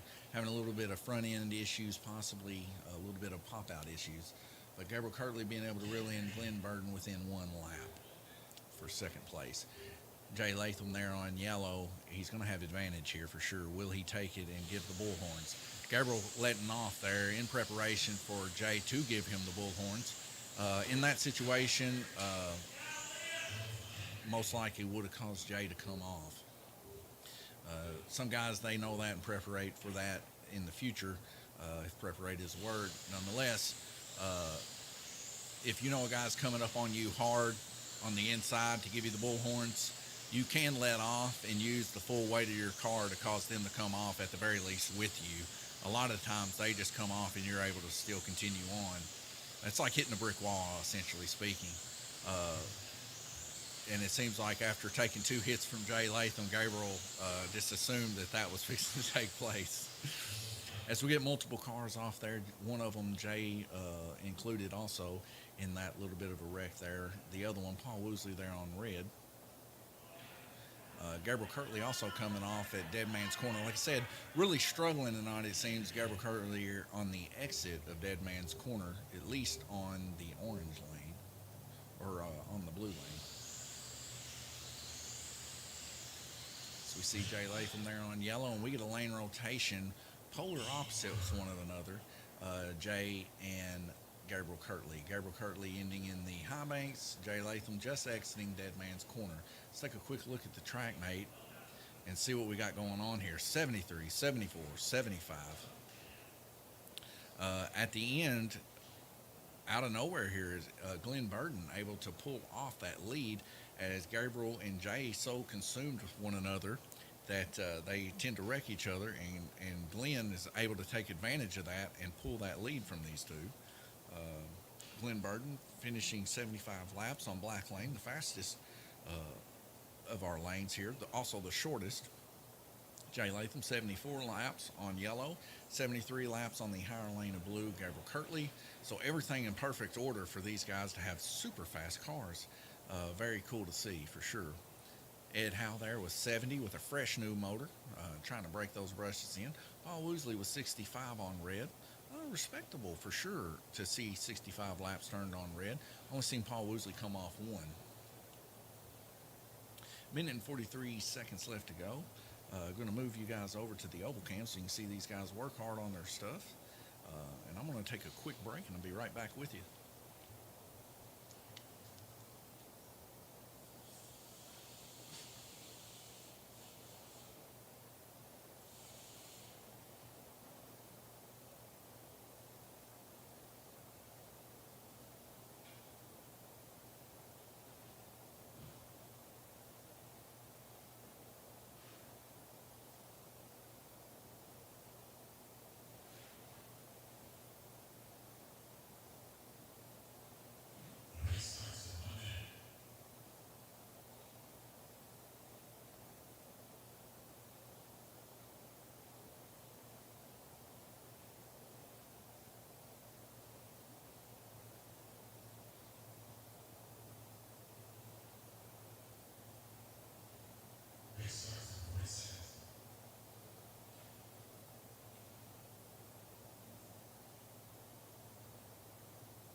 All right, we're back racing.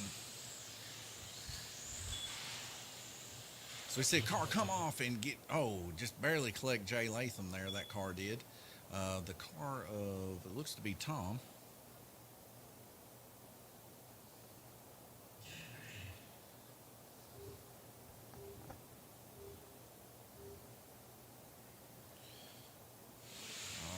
Trying to get my bearings here to see where people are located. Jay Latham currently on orange, Gabriel Kirtley on purple, Glenn Burden out in the front right now with a super fast car median of 1.64. Jay Latham 1.62, Gabriel Kirtley 1.52.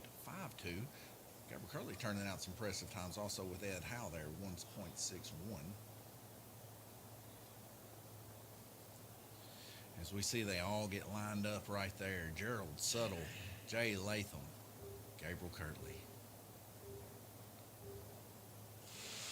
Or Glenn Burden, I'm sorry, not Gabriel Kirtley. We get a track call there and a double tap of the button. We are going to get people to go on this.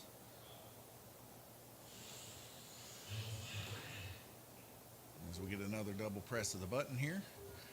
Hear the words of Gabriel Kirtley, I am going. Can't say I blame him there. As he is trying to get these laps. As we see Jay Latham right there hot on his heels in orange lane, making it through those wrecks. Jay Latham coming off. Gabriel Kirtley being able to get another lap there on purple lane. Purple lane, Gabriel Kirtley. Orange lane, Jay Latham. Glenn Burden here in the mix too on yellow lane. But right now, since we got Gabriel and Jay so close, Jay Latham giving up a little bit to Gabriel Kirtley as he's on the inside. Jay Latham not being able to hold it in the dead man's corner, kind of having a similar situation that Gabriel Kirtley had when he was high up on the lane. On the exit of the turn, coming out, a little light in the front nose, possibly. Who knows? So we see another lap gain. Gabriel Kirtley's car completely stalled out there on purple. Very, very intense, to say the very least. Our leader currently right now, Glenn Burden in that yellow car. As you see Glenn Burden there, looks like he came off a little bit there. lot of laugh going on. I know the nerves are high here between these guys. Jay Latham completely focused as he sees his orange car go out in front of Gabriel Kirtley this time, barely, narrowly missing the Truex car of Gerald Suttle. Gerald Suttle quick hands there for sure as he grabbed his car just in the nick of time. Gabriel Kirtley, Glenn Burden, Jay Latham on your backstretch right now. Keep your eyes peeled. Can Gabriel reel in Glenn? Gabriel does. He reels him in just a little bit. On the inside of Gabriel Kirtley, we have Ed Howe. As we got a little bit of a moose off there. Ooh, and two cars collide. One of them, the Truex car of Gerald Suttle. Gerald Suttle there currently on white, having trouble keeping his car on. We see Bruce Bullington there helping out with the guy's car. Evidently, we got a big nose bend on that baby. So he gets that fixed and gets Paul Woosley put back on in kind. As we see Gabriel Kirtley on the inside of Glenn Burden. Will Glenn let it happen or will Glenn force the subject? We'll see. Glenn lets off just a little, let Gabriel by. Glenn professionally proficient when it comes to allowing people to slide by just a hair. Glenn, very, very nice guy when it comes to not getting in people's way. Currently, though, Glenn should be fighting tooth and nail to keep Gabriel off his back for sure. As Glenn is running for the lead, Gabriel just now able to inch out just a little bit. Jay Latham right there on the heels of them both. Jay, of course, going higher up on the lane towards White next lane. So he's just got to keep his focus, run his lane. We're going to see a bite and bit there at the last couple lanes. It's still within these three racers. Every one of them running great runs right now. Oh! Is the inside of Jay Latham there on blue lane. Sam Nelson gives Jay a little bit of the bullhorns, sending Jay to the high outside. Roughness and toughness for sure. Hopefully that doesn't affect Jay's car too much as he's racing for position. We head back green. Ed Howe hitting the button for the guys. And Jay Latham back in kind, passing on the inside there of blue lane Sam Nelson, making that pass clean and successful. Risky move to say the least. Gabriel Kirtley on the inside there, purple, rushing back and forth with Jay Latham there. I mean, neck and neck. This is a beautiful thing as we see beautiful coast by Jay Latham on the outside, able to inch off in front of Gabriel just by a hair. We'll see how long we can complete this before another wreck takes place. This battle ensues between Jay Latham and Gabriel Kirtley. Jay Latham catching a car and sending them flying across the map. As Gabriel Kirtley and Jay Latham are literally mail haulers currently right now. If you get in their way, they are focused on one car and one car alone, and that is their own. These guys got a lot of pride on the line right now. It's both of them running for position. Jay Latham having to check up there a little bit to save himself embarrassment from Sam Nelson on the inside. That's what gave Gabriel that little bit of a boost lead, and Gabriel took advantage of that fully as they're on opposite sides of the track with one another now. Gabriel on purple, orange lane, Jay Latham. In the yellow lane of Glenn, Glenn did not touch that car, but the second time he did, able to stay right there with the crew. Glenn Burden currently in second place. Gabriel turning impressive lap median times, but just know that everybody will have their chance on that lane. That this is very, very early on. Don't let it get in your head to where that you wreck. Stay consistent, stay true. Both for Glenn and Jay, as both of them are running very, very competitive races. As we get a nice coast, and Jay is right there with Glenn. 144, 144. This has now become a race between Jay and Glenn. So we'll see who prevails here with the boost out of the lane. Jay taking a little bit of an early start, passing Glenn, now taking back over second position to end the heat, round robin number 2. We head to the track mate here. These guys are on pins and needles. I'm telling you, they're on the knife's edge when it comes to this race, as every one of them running very, very competitively. Jay Latham, Glenn Burden, 73.5 average laps. These guys are running the same car, currently speaking. Glenn Burden running his fastest lane here, 75 laps total. One ahead of Ed Howe. Ed Howe's car with a new motor on it. Probably got a little bit of break-in time to do. 72 laps, Glenn Burden there on yellow. Jay Bird, also known as Jay Latham, 74 laps there on yellow. 2 laps better than Glenn on the yellow lane. Gabriel Kirtley, 73 on blue, tied up with Jay Latham, 73 on the orange. Those are respectively pretty close to the same lane as they're both the middle lanes. 79 laps there on purple for Gabriel Kirtley. So as we continue on, Jay Latham now moving up towards the white lane. It's going to get a whole lot less for Jay and a whole lot more for Gabriel. So don't let that affect the way that this race is in your head. Just know that eventually Jay's going to come himself back down towards the end of the race, and that's whenever it gets really interesting, is towards the second half of this race. Like I said, I'm on pins and needles right now between Jay and Glenn as they are battling back and forth with the same average lap time. We'll see how that prevails out in this next heat. Minute and 15 seconds left to go. Take a quick look here at the oval cam, see how people are working. You see Jay over there working on his car. Paul Woosley working on his. Tom Payton working on his. Sam and Gerald back there in their usual spot working on their cars. Gabriel Kirtley blowing on his car. You know it means business when Gabriel Kirtley's blowing on his car, trying to keep that motor cool. Jay Latham the same way. I mean, not too much interaction between these two. Not want to step on each other's toes too much, but I can tell by the way Jay is. I mean, this right here alone lets you know when Jay comes in here and buys a Fitz root beer, he means business, ladies and gentlemen. And he bought one tonight. Paul Woosley asking for a 34 gear to get ready. Chelsea's going to get him one of them. Tom Payton there on the inside of Jay on green lane. Tom Payton come in here the other day. I thought I was a master of disaster when it come to Pro Slot or JK. Pro Slot. He don't care. Whichever one's the cheapest.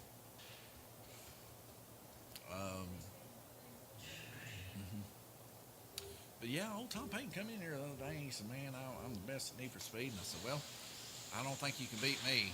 And I mean, I was puffed up a little bit. I ain't gonna lie. I take a little bit of pride in my Need for Speed on the Xbox.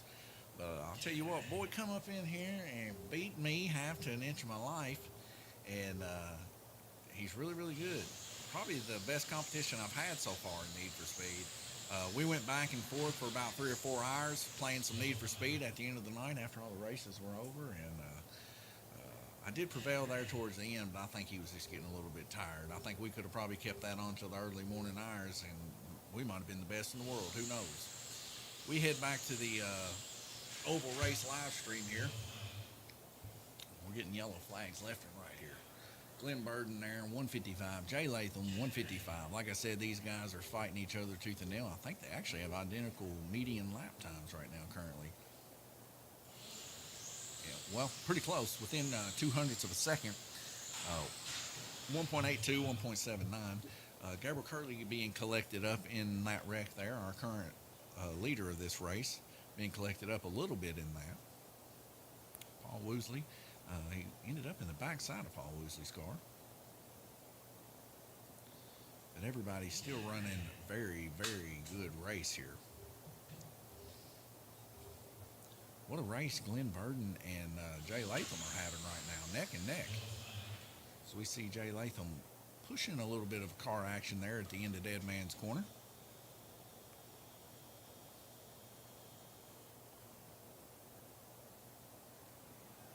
We see Glenn Burden there in the high banks of the corner there. Reeling Jay in, trying to get that one lap back that Jay took from him. And being he is on a lower lane, he should be able to do that successfully. One thing I've noticed, too, about the guys here recently anyway, it's quite a bit of crowding happening up against the controller panels there. Just a respectable thing to do for guys is to take a step back, let everybody have a good view and angle. The ones that it mostly affects is people like where Paul and Glenn are located.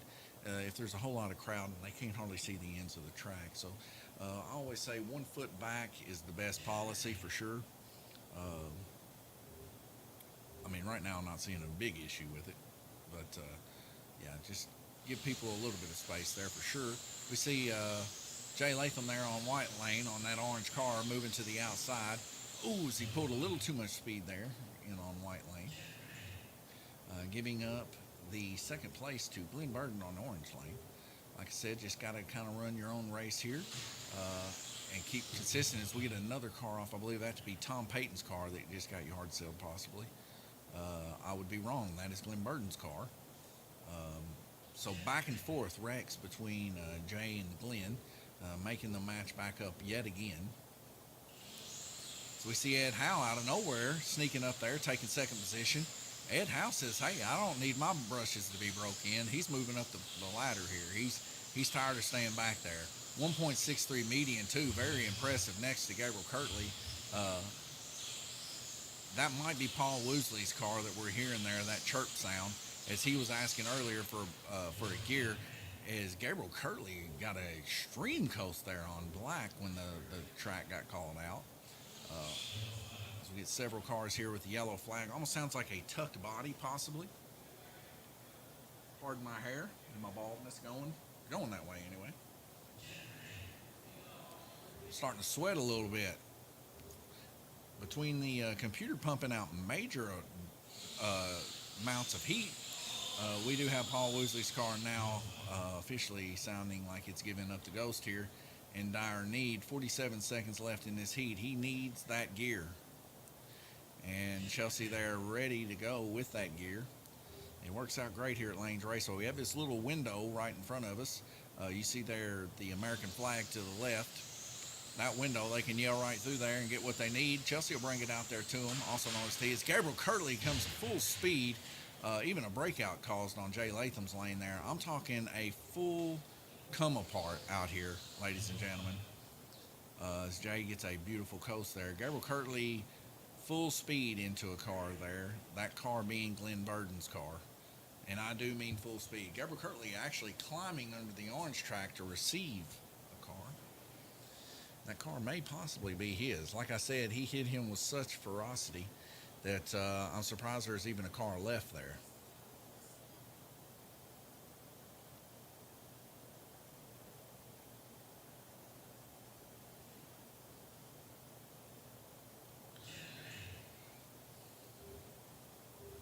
He gets his car put back on the track here. We'll see if it holds up. It looks like it's still doing okay. These cars are pretty tough. Stainless steel, evidently a pretty high grade of stainless. They don't outright tell us, the champion people don't outright tell us what type of grade steel they use. But yet again, Glenn Burden's car coming off again there on orange lane, having some issues of upsetness, probably possibly a little bit of a bend, maybe a little bit over acceleration. Who knows really? Something you just have to look at the car. A lot of times just brushes flaked up a little bit. The brushes are up just a little bit from the flag, like you got your flag here. If your brushes are just a little too high, you know, that'll keep you from coming out. If we get another breakout on Ed Howe's, Jay Latham able to exchange there with Ed Howe.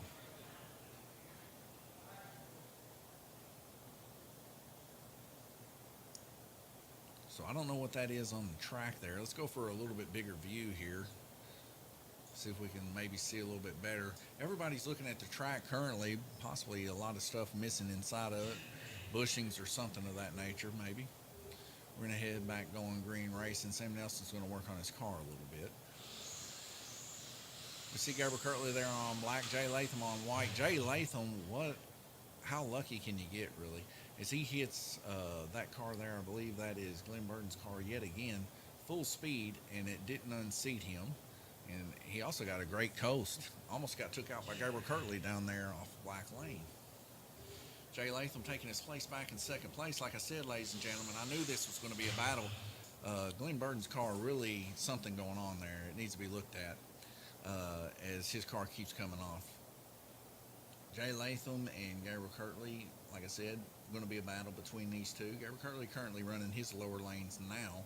Jay Latham, like I said, will be able to do that towards the end of the race. So we're going to start seeing these laps do a reversion, I guess I don't know what you would call that, a reverse card from Uno. Uh, yeah, doing a reverse card from Uno, and you're going to start seeing that happen. And it's going to come down to the wire, I'm sure, because both of them are coming off relatively the same as you see Gabriel coming off there in Dead Man's Corner. Jay Latham here, polar opposite yet again in the high bank corner. Track mate showing Ed Howe in second place, 72 laps average.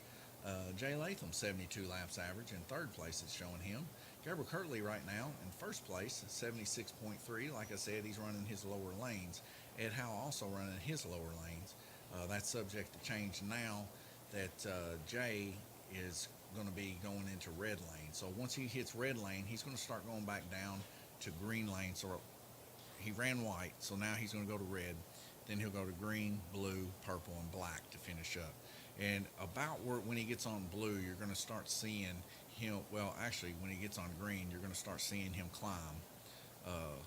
While you're going to start seeing everybody else go back down, because now Gabriel's moving to yellow, and he's going to start moving to the high side. Glenn Burden having a rough time that last heat there, only turning 64 laps. Jay Latham turning 69 on white, above the average of most for sure. So we head to the oval cam here to watch these guys work a little bit. We'll take a small break, and I'll be right back with you in about a minute and 30 seconds.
All right, 8 seconds left to go here. We got 5 seconds left to go. We're going to be heading green. I didn't get a water.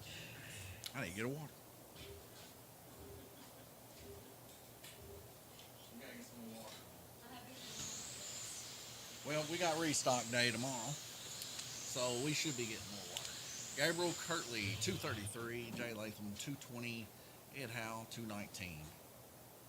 Glenn Burden, 215.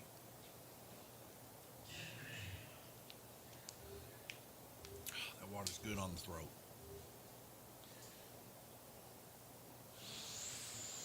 So for sure, I am sure of this. Jay Latham's car is the fastest car out there tonight that I've seen. So he is going to be setting a precedent time here for red.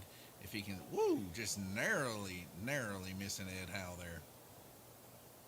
But he will set a precedent time here on red for sure that we can compare to others and their laps turned also. As we are midway through this race, 4 of 8 heats, 1 minute and 42 seconds left to go. Paul Woosley, out of character today, as he's usually up there in the front runnings. Maybe just not pushing as hard as he usually does. Tom Payton, not having a horrible time tonight, so he's able to get some laps turned in here for sure. Gerald Suttle, Sam Nelson currently out as he's fixing his gear, and he come in here, got a gear. I can't remember what else he got. You have to forgive me on that. As we see Gerald Suttle's car and Glenn Burden's car come out there, collecting each other. Resting a little bit on Gabriel Kirtley's car there on yellow. Now we see Gabriel Kirtley's car on yellow heading his way up the north side. Gerald Suttle, there you go, Gerald. I was about to say he can hit that red button at any time.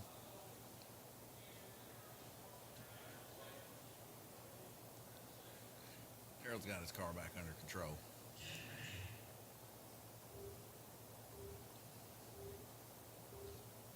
Just trying to check some times here. 1.731 lap, best lap on red. That's fast on red for sure. 1.692, even beating that. We see a median there being turned.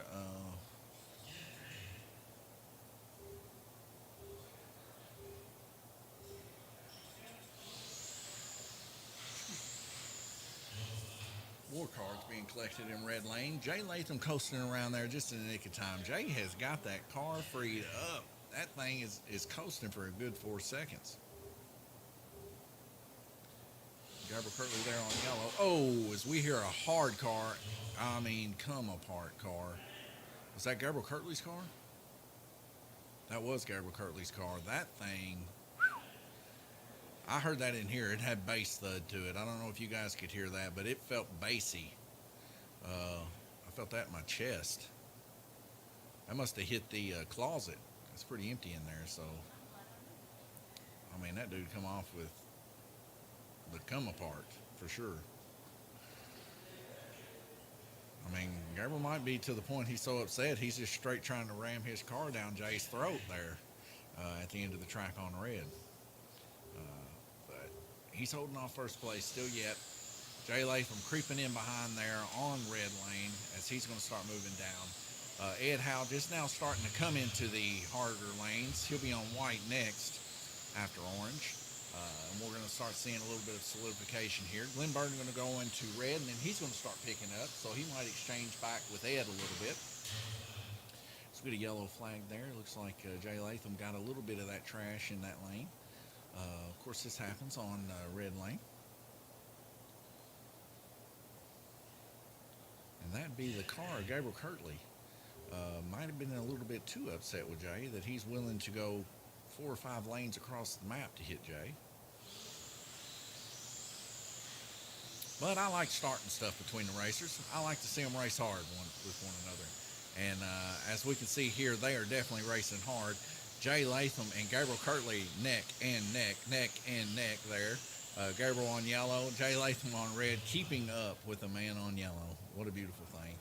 Jay Latham's coast and Gabriel's coast about equal there on the back stretch by the white line.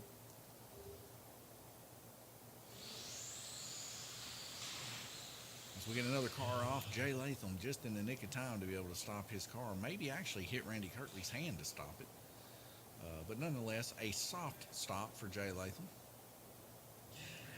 Giving Gabriel Kirtley about a lap over that incident. But be sure Gabriel Kirtley will have to run that lane also. Jay Latham actually having a pretty successful run on the red lane. It's not much has been dirty there in the red lane. It's quick hands Randy Kirtley and Bruce Bullington there really making short work of every one of these guys that are wrecking down there in Dead Man's Corner. We get a slow come off there of Glenn Burton's car.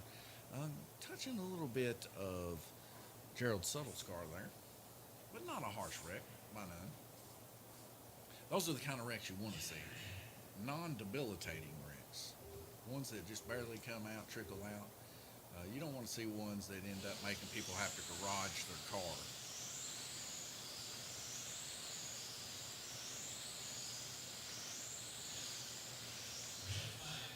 We get a red flag rotation and a pretty good amount of laps turned on red for sure by Jay Latham. So Jay Latham, like I said, I believe him to have the fastest car here tonight, and I think he will eventually overtake Gabriel Kirtley. 70 laps there on red. Very, very impressive on red to turn 70 laps. If you're turning in the 70s on red, your car is moving. As like I was talking to you before, me and Jay had a little bit of a conversation last night, and he was like, man, I just need to make me about a 500 lap weekend. And I'll tell you right now, with what he's doing currently, he is definitely headed in the correct direction to do so. So 70, 69, 73, 74. Gabriel Kirtley 73, 74, 79, 77. It's starting to sound a whole lot the same. Ed Howe there, turning 72, 70, 74, 69. Glenn Burden 64, 64, 72, 75. Round up your top four.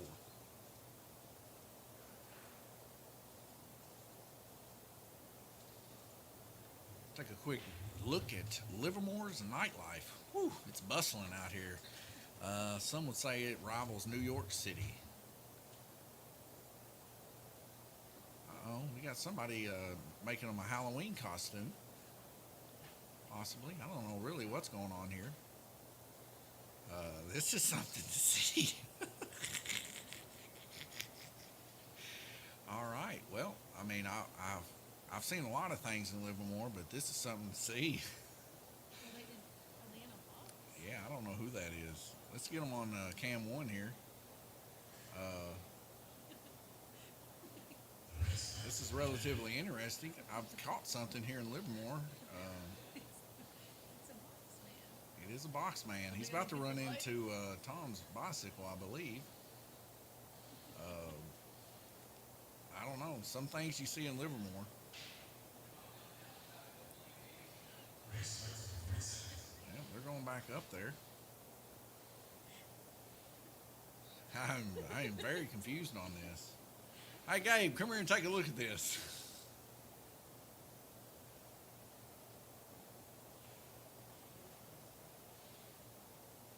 Bruce, you come here and look at this. Look at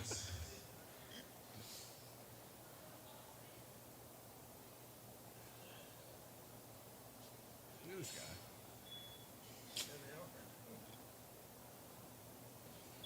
Well, my wife's running the fun. Nonetheless, 5 seconds. We'll be back into this race. T helping the lonely box survivor. Livermore, Kentucky.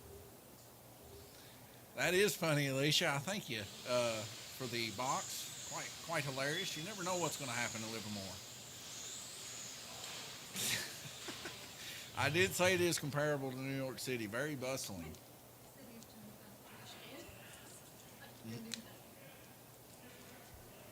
My wife's giving me an update on the box man. It says he was just trying to find the trash can.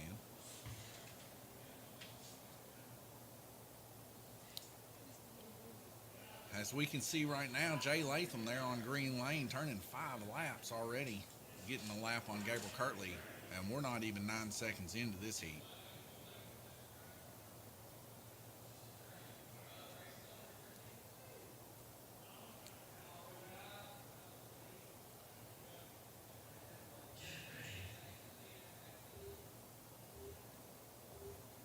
Kirtley does like crash and burn. These guys were in there talking about crash and burn if you couldn't hear them. Oh, we get several cars coming off there. A little bit of warp action going on.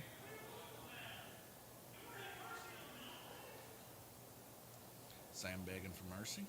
Sam had a little bit of trouble with his car. See, he got her fixed there, I see. Needed an axle earlier. Not our first axle, actually. I think we sold a couple axles here. On this race earlier. Gabriel Kirtley there on orange, Jay Latham on green, neck and neck. We have met the two again. Jay Latham trying his best to stay out from Gabriel Kirtley's crosshairs. As we get a yellow flag, Ed Howe's car come off, and Glenn Burden's just kind of limped out there on the crook of the track.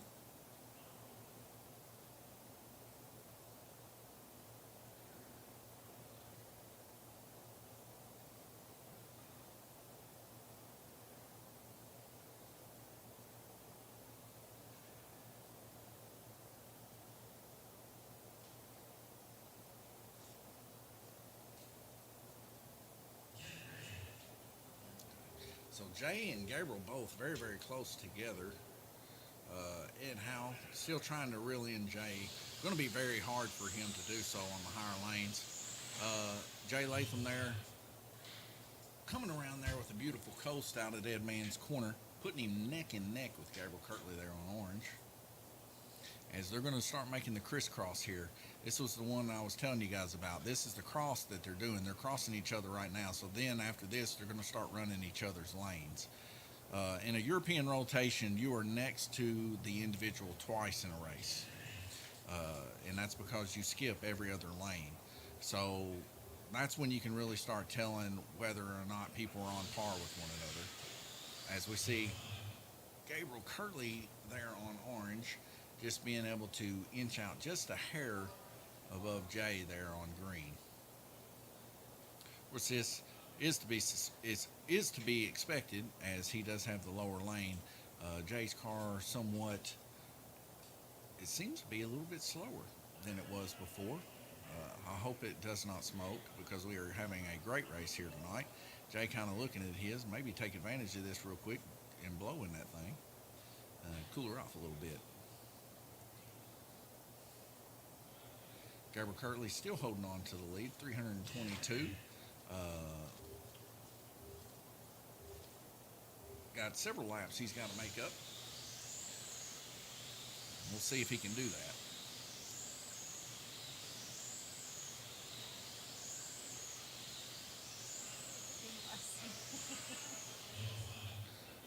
Yes.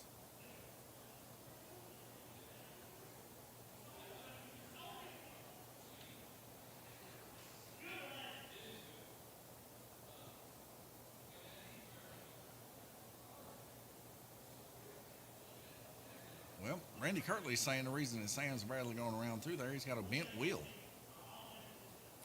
Issue you have there is if you do have a bent wheel and you're running it real hard, sometimes you can actually bend the axles even, just from the utter thuds that's going on through there.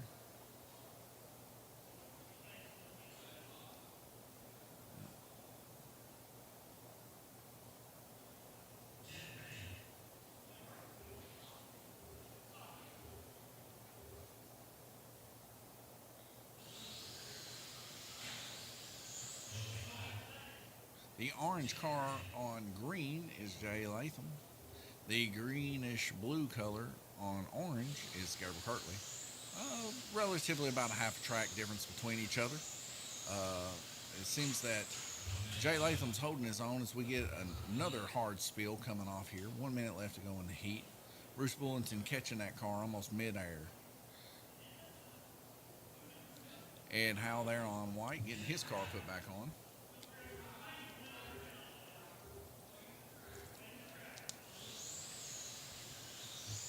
A lot of chatter out there amongst the boys. Gabriel Kirtley holding her down on orange lane, making it real hard for Jay to catch him.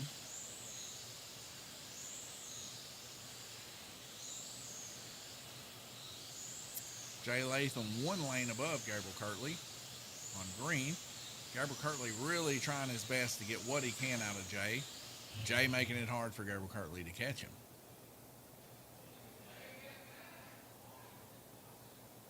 As you can see, Jay Latham outside the exit of Dead Man's Corner, just before the entrance of Dead Man's Corner on the front stretch there, right in front of himself, Gabriel Kirtley. That's the distance between these two. They're really battling hard. The rest of the field kind of fanning out. Maybe possibly a battle between Tom Payton and Paul Woosley here. You see Tom Payton's going to end up going into black next. Glenn Burden, Ed Howe. Several laps still yet between these two. But Glenn Burden, of course, is going to start coming down the lanes. Ed Howe's going to go up. So there might be a swap between these two for third place.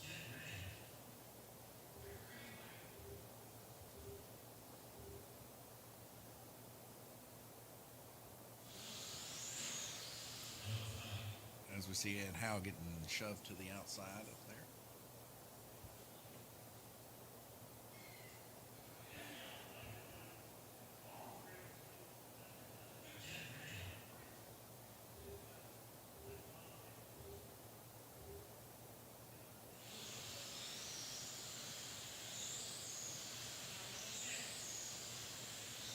Jay Latham green. Gabriel Kirtley passed him on the inside. Jay Latham kind of letting off there a little bit, allow that to take place.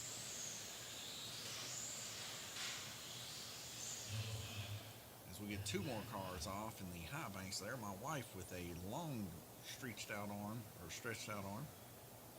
getting that car.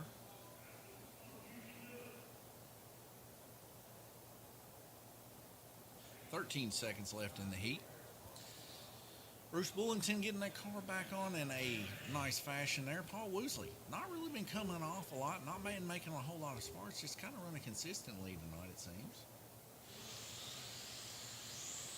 Looking good on Black Lane for sure. As we get another hard hit there, I believe that was involving Sam Nelson's car there. Nope, it was involving Gerald Suttle's car and the Truex car.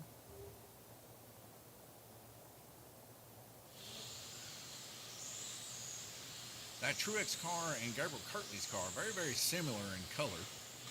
A lot of times hard to see as we see another high speed come apart in 3 or 4 cars, and we get an end to this heat and probably our first chance to look at some differences between Jay Latham and Gabriel Kirtley. And would you looky there? No difference whatsoever. Like I said, ladies and gentlemen, it's going to be a nail biter for sure. 73 laps turn, Gabriel Kirtley. 73 laps turn, Jay Latham, orange lane. 74 laps turned, 74 laps turned, yellow lane. Gabriel and Jay Latham right there on each other's heels. Was kind of seeing a similar kind of thing going on, at least in one lane with yellow, with Ed Howe and Glenn Burton, 72-72. So we'll see how things go. Also, we got higher laps turned on orange for Ed, lower for white.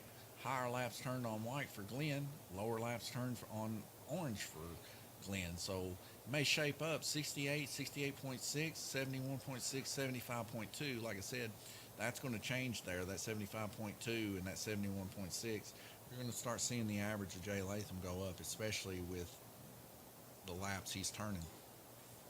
We're going to start seeing a complete turnaround here. Minute and 40 seconds left to go. Let's take a quick look back out there at the camera. I don't know. I'm taking a look. I see a new car out there. It's like a Cadillac, possibly. I do not see the box man, but that was something to see for sure. We take a quick look here at the points. Like I said, Gabriel and Jay right there with each other, fighting for 4th position. Actually tonight, maybe possibly even in the runnings there with Paul. Paul currently, I believe Paul has all his races. Yeah, Paul has all 14. So all Paul will be doing now is increasing or decreasing one of his races. Jay Latham, Gabriel Kirtley right there neck and neck for sure. Ed Howe and Glenn in second, kind of battling each other tonight. Something to see for sure. 33 seconds left to go. Let's see if we can watch these guys for the last 30 seconds. Hurry up and get their cars into the track. Get them ready to go. Gabriel Kirtley getting his car on white. He's going into the trash lanes for the next couple lanes. And Jay Latham's going on the other end, trash lanes. Tonight, kind of an even spread when it comes to the trash lanes. So, of course, the exiting Dead Man's Corner would be, your trash lane would be red and white. But we've had a whole lot come out of the crook of the track tonight, ending up in black and purple on the high banks. So we'll see how things go. So we head back to the stream here. We see a takeoff here between Gabriel Kirtley, Jay Latham on blue, Gabriel Kirtley on white.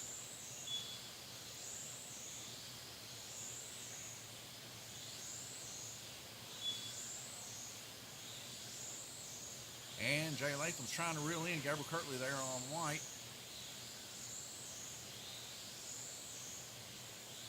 Kind of staying hand in hand with one another. Paul Woosley hurrying up and getting his car down. Gabriel Kirtley coming a full speed come apart there. Jay Latham able to gain himself a lap there. As we see a shop vac being brought in by Christy Bobby.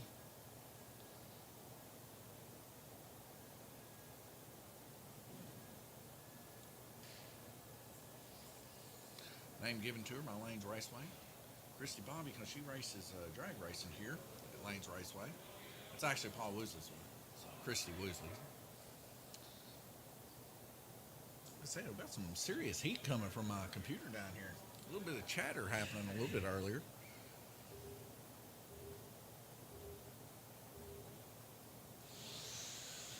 Ed Howe there on red lane, right next to Gabriel Kirtley, letting him up a little bit, letting Gabriel Kirtley go on by there on white lane. White lane and the blue lane of Jay Latham kind of neck and neck, with Jay Latham having to make a decision to either push or go. Jay Latham ends up collecting Sam Nelson, pushing him out to the outside wall. Now neck and neck, Gabriel Kirtley, Jay Latham, blue lane, white lane. Jay Latham edging out Gabriel Kirtley, involved in a really serious incident, narrowly missing Bruce Bullington and Randy Kirtley. Went in between the two as he's at the end of the donut now, Jay Latham. Jay Latham running over there to check on his car, see if his driver's okay.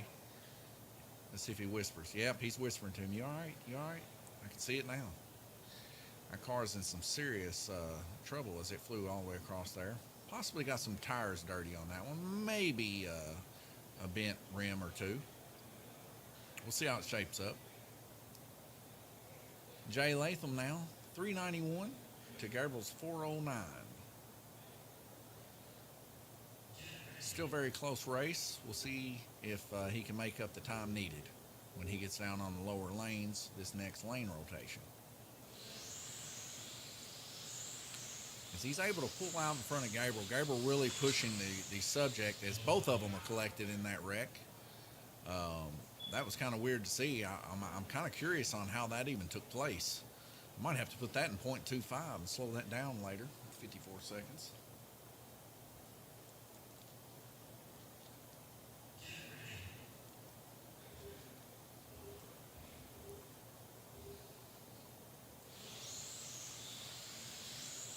Jay Latham reeling him in yet again. Trying not to really push the subject there on blue, it seems. Jay not pushing or gunning his car as hard. But he's got Gabriel Kirtley, and he passed him up. Gabriel Kirtley somewhat let off there for some reason or another, there on white lane, as another car goes a-flying. Bruce Bullington telling Randy Kirtley something came out. A brush came out of the car.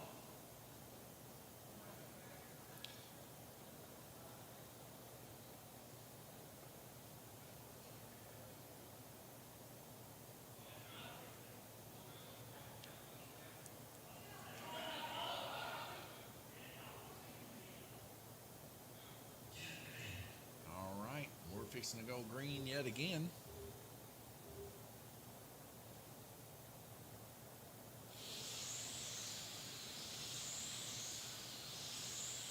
Jay Latham hunting Gabriel Kirtley down again on white lane, getting another pass, gaining another lap as we to yellow lane, and Jay also getting another smooth coast in front of Gabriel Kirtley.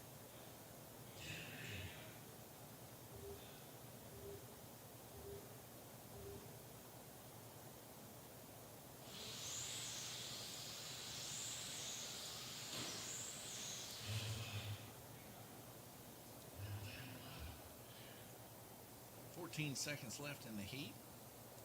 Jay Latham gaining a lap on Gabriel Kirtley in this white lane.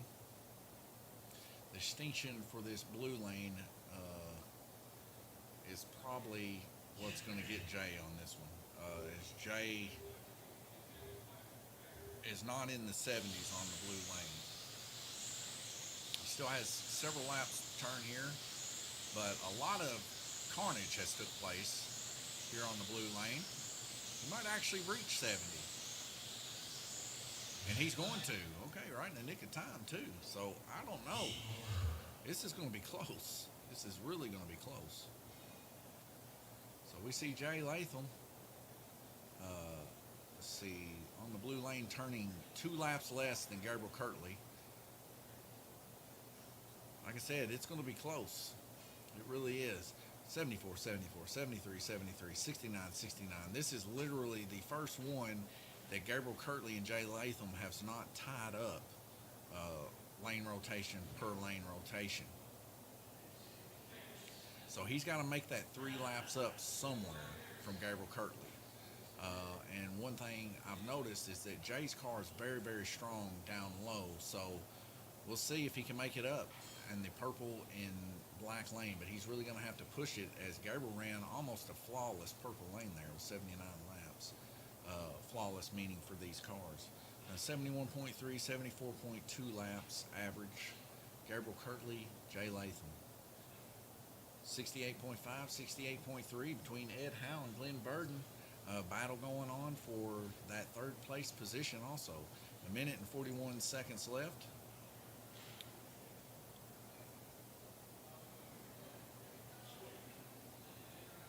You see Jay Bird there fixing his car, marking it for that purple lane.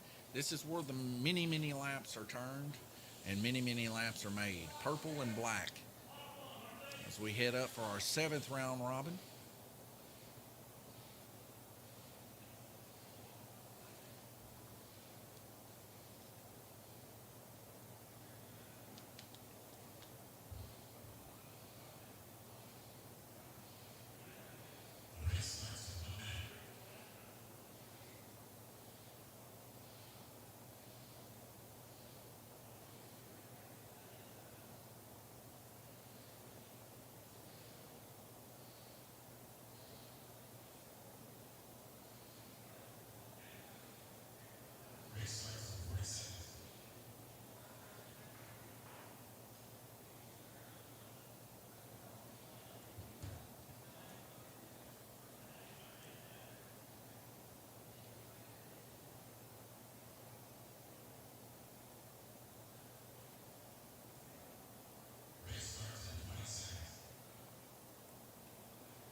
Gabriel Kirtley there at the end of Dead Man's Corner blowing on his car, trying to get every last inch of life that he can get out of that motor to stay in front of Jay.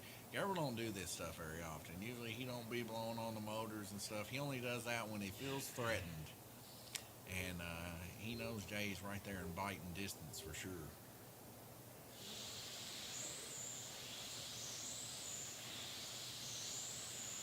We see Jay right out of the gate turning 4 laps to Gabriel's 3, 5 laps to his 4. Jay Latham, 1.75 median lap time to Gabriel's 183 on red. This is where Jay has to make those moves as Gabriel Kirtley's car comes out trying to keep ahead of Jay. This costing him a little bit of action there.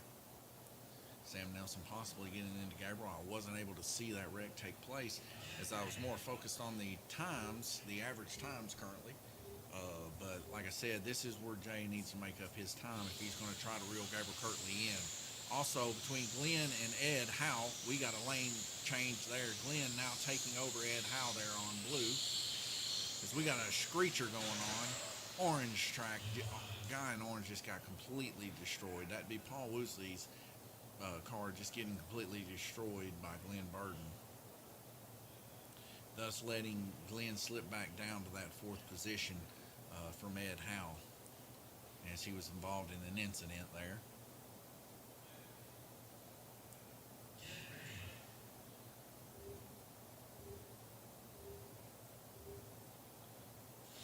Paul Woosley having some issues with his car tonight. Not running as smoothly as Paul's usually does. We get 2 other cars involved in an incident here. Looks to be Gabriel Kirtley's car involved yet again with Sam Nelson's car. Gabriel being tied up into the trash lane there, causing some incidents to take place. Jay, in kind, being able to benefit from that with 22 laps there on purple, 150. Got him within 13 laps right now. Let's see if he can do it within these 2 heats. Currently speaking, it's possible. It is possible, but some more of that's going to have to take place. As Gabriel Kirtley comes off again, giving another lap to Jay Latham. Gabriel Kirtley probably really starting to feel the sweats happening as Jay Latham is getting a very big advantage here.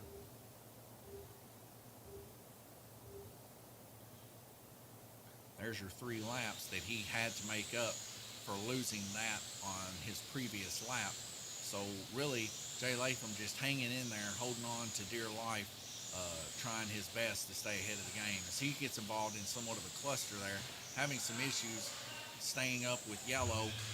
Several cars involved in this incident, no one hitting the button, as Gabriel Kirtley was involved in yet another incident on the track.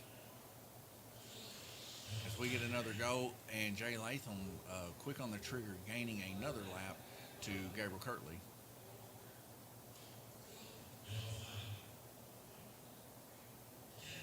So we see Gabriel Kirtley there on that trigger to get just that little bit. Like I said, he's feeling the sweat here, ladies and gentlemen. Look at the intensity between his eyes and Jay Latham's eyes. Both of them just, I mean, as hard as they can go. Both of them really taking this harshly serious. Let's get a real close look. Gabriel Kirtley looking at the cam right there, hating life with what's been recently expiring here. Also, Jay Latham there at the end by Gerald Suttle, enjoying what's going on with him right now on Purple Lane. But both of them just staring directly at their cars, just ready to go. This is the intensity I love to see in racing. So we head back, and a car comes flying off, and Jay Latham rips back around there through on Purple. Was that Gabriel Kirtley's car involved in that incident? That's Ed Howe's car for sure. Randy Kirtley's got a car down there with him. That's Gabriel Kirtley's car, then an incident down there. Ed Howe getting his car put back on. Sam Nelson's car just having a struggling time there on White Lane. Gabriel Kirtley giving it a good once-over. If anybody can fix it, it can be him. Yeah, evidently a little bit of a nose issue. Or bends down on it a little bit.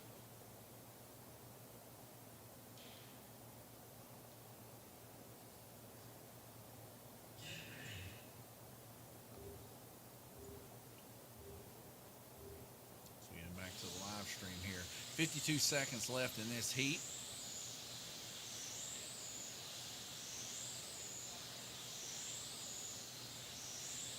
Gabriel Kirtley now being able to hold his own. Jay Latham down there on Purple, getting reeled in with a nice coast. Gabriel Kirtley getting a nice coast out of red. Jay Latham getting pushed through the dead zone there.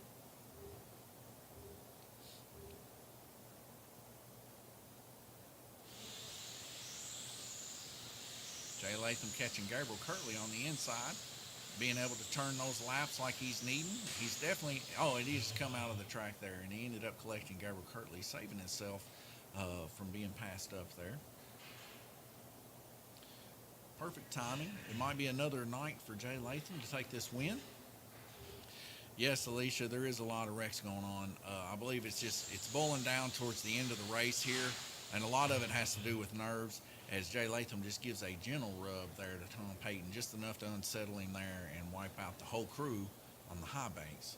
Like I said, between Gabriel and Jay, they are really racing on the wire. If we can go here to the oval cam, you can kind of just take a look at my brother. He's not really saying much. He's not laughing. He's just really serious. You see Jay Latham down there. He's kind of bouncing back and forth. He's happy right now because he is able to get those few laps he needs. But then you can kind of see that pause there in Jay's face. Like now he's taking it real serious. He's holding on. He's looking very, very strongly towards his car. Both of these guys are biting at the bit to stay ahead of each other, all while trying to keep an eye on one another. Jay Latham there in Purple Lane with a nice good coast. Gabriel Kirtley on the high banks there, Red Lane, wanting a little bit more out of his car for sure.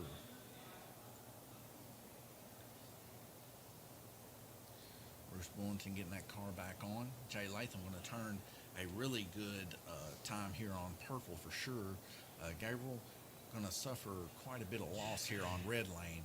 This is going to equal these guys out as we go into this next lane rotation. We'll take a look at TrackMate for sure, but we're going to see that Gabriel's going to take a hard hit here on Red Lane for all the wrecks that he's been involved in.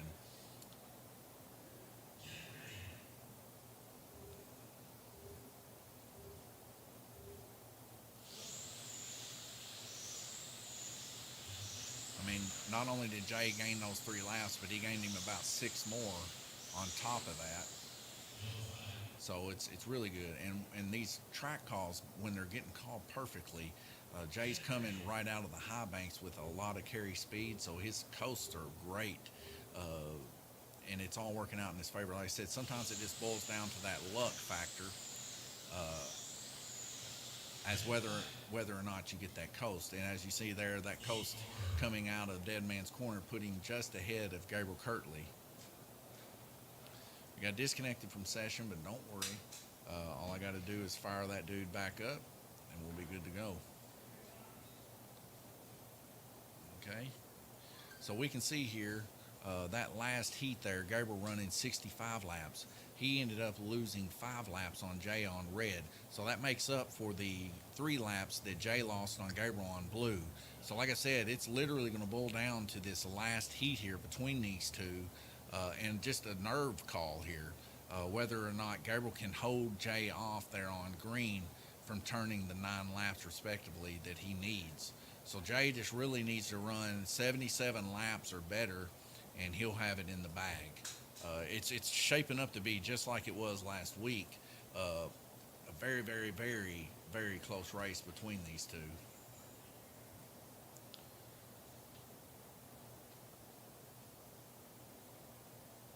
We see Ed Howe and Glenn Burden there fighting for each other for third place also. Both of them having really good luck tonight, both in the orange and in this one. Glenn Burden turning 222 laps on the road course tonight. And, or wait a minute. Never mind. That is for GRC. I don't know where my paper is for this race, but I think I took a picture of it. Hang on. Oh, my wife's already got one made up. Okay, so yeah, that is right. Glenn turned 222, and Ed turned 234. So, I mean, both of them ran really, really close there, too. Ed Howe faring a little bit better on the orange track, and so far tonight looking like he's faring just a little bit better on the circle track. Ed's bringing the fire tonight for sure, as he loves trying to get in them podiums for sure. There's a lot of wrecks. That's fine, Alicia. There are a lot of wrecks. 33 seconds left to go. I'm going to just take a quick look at the points, actually, and see about what we can do here. As we see that for sure Ed's getting 234 tonight. Glenn Burden is getting 222.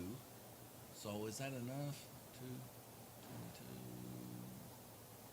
222. He will actually drop off most likely one of his oval races. Or one of his road races. Yes, he's at least going to drop the one off from December the 18th. So we head back live to the oval race here. Right in the gate here, Gabriel Kirtley, Jay Latham, 3-4 laps. Gabriel Kirtley with a median of 1.67, loving the green lane. Jay Latham kind of struggling a little bit on the black lane currently.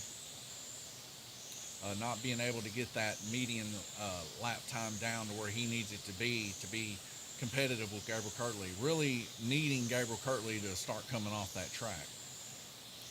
Jay Latham's got to make a move soon, either on purple lane against Glenn Burden, either give him the dump or move on. It looked like he was going to give him a full hard send-off, but he can't stay in the 1.75 median range and be competitive with Gabriel Kirtley this final heat. 1 minute and 20 seconds left to go. Already losing 2 laps to Gabriel Kirtley on that current lane.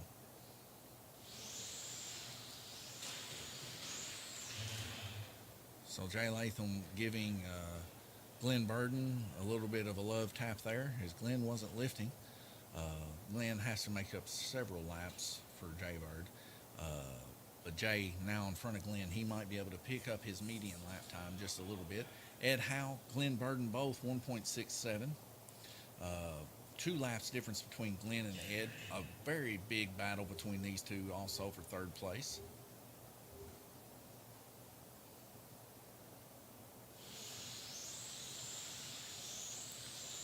As we see out of the gate, Glenn pushing real hard on his car on purple.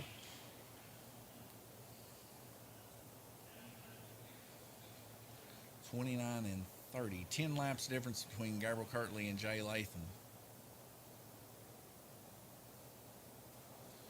The median times don't lie, though.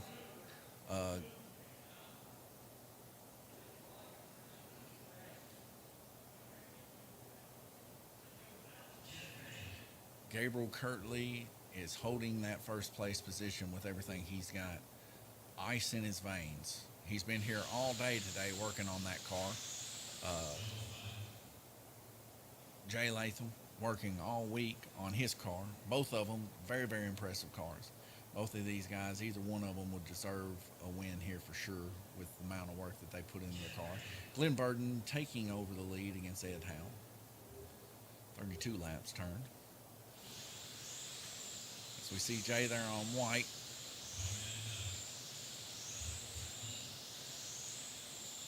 Not hitting the track button there. Probably not a good thing for Jay to not do that, as he lost a couple laps there.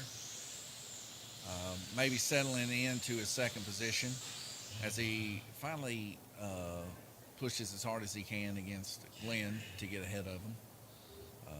Probably something he should have done early on, as now it's not much of a matter here with the least amount of time as he's got.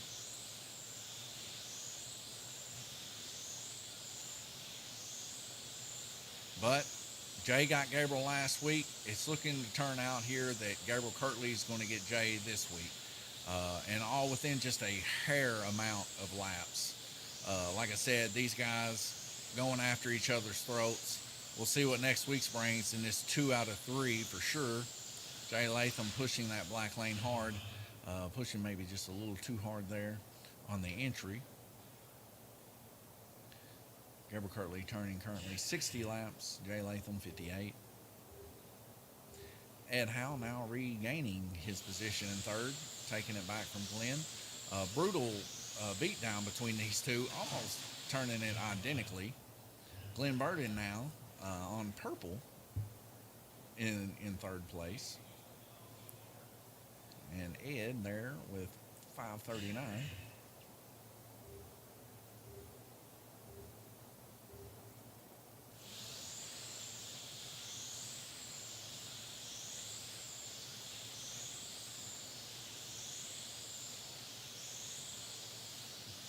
Gabriel Kirtley's car really shining on the upper lanes as we get a checkered flag there. 10 laps difference between Gabriel Kirtley and Jay Latham.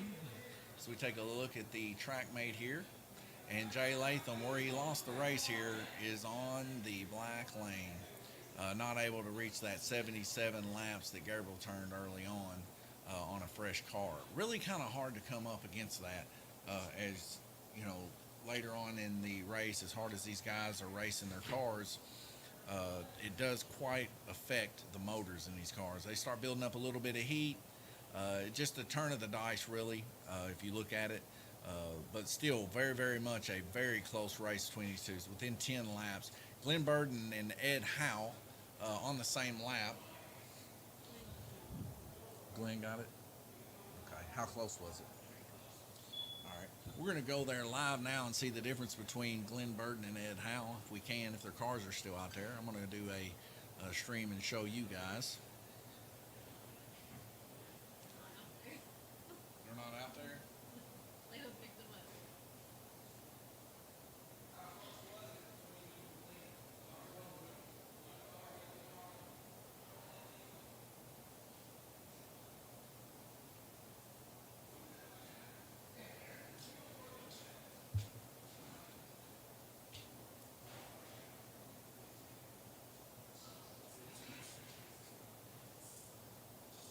Mom said there'd be days like this. She just didn't say it'd be every day.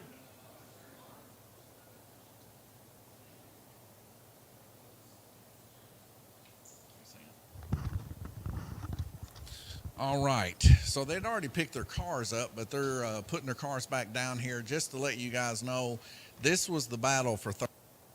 Ed Howe, Bert.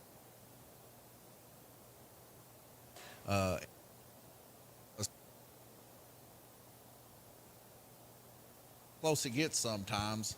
Like I said, we knew we was going to be able to see a really, really close race here tonight. Jay, since I got you here, man, how does it feel to take the loss? I mean, even though, you know, your motor probably had a little bit more heat built up into it, I would say, there at the end of the race, and you had to run black when you want to run that early on.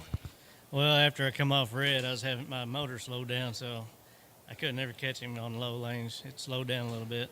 Well, there was still hope, I know, right before in the 7th heat where I'd seen that Gabriel had some serious bad luck there on red, and you had ended up gaining your laps back because you needed to make up 3 for blue, and you ended up gaining your laps +2, and it was all bowling down to that black lane, but you suffered a 6-lap difference there. Yeah, he did pretty good on that green lane. I know that he had talked to me after I talked to you, and he's like, Jay's really going that hard, huh? And I said, yeah. And he's like, hey, that means I got to get down there early tomorrow. So he's been down here all day working on his. Both of you guys had great cars out there, and now he's got one. Now you got one. So the next one is the deciding factor. Who's going to beat this next coming Fairview IT race?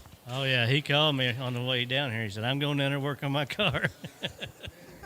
Well, I can't wait till next showing. I've been waiting for 2 weeks for this, and y'all did not disappoint. If you look up there at that track, mate, look how close you guys was, almost matching every single heat.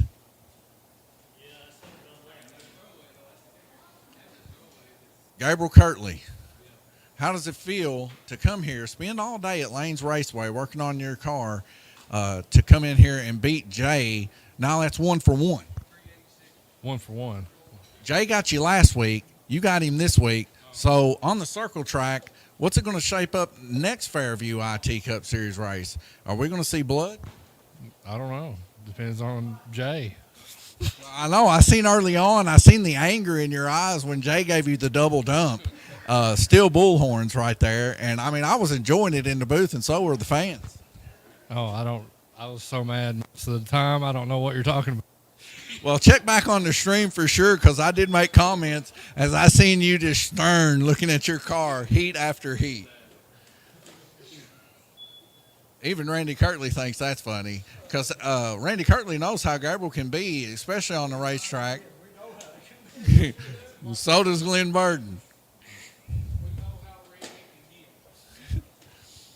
Well, that's all we got for you tonight here at Lanes Raceway. I'm going to end up putting it back on there so you guys can see the times for a few more seconds.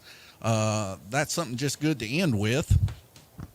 But this is Donovan Kirtley, and I appreciate you guys coming and checking out the Fairview IT Cup Series race for the night. Join back with us. It'll be, check the point standings here. Come back and check out with us the 16th of December, as that'll be our next Fairview IT Cup race on the oval, as it will surely be a bloodbath between Jay Latham and Gabriel Kirtley on that day. Also, keep an eye out for Ed Howe and Glenn Burden, as they're starting to get a little bit of a rivalry going one to another, both on the orange and the oval track. We're going to tally up the lap times here tonight. We're going to get these updated. Check on www.lanesraceway.com for the latest information on the series totals for the Fairview IT Cup Management Series. And this is Donovan Kirtley, and I'll catch you guys on the next one.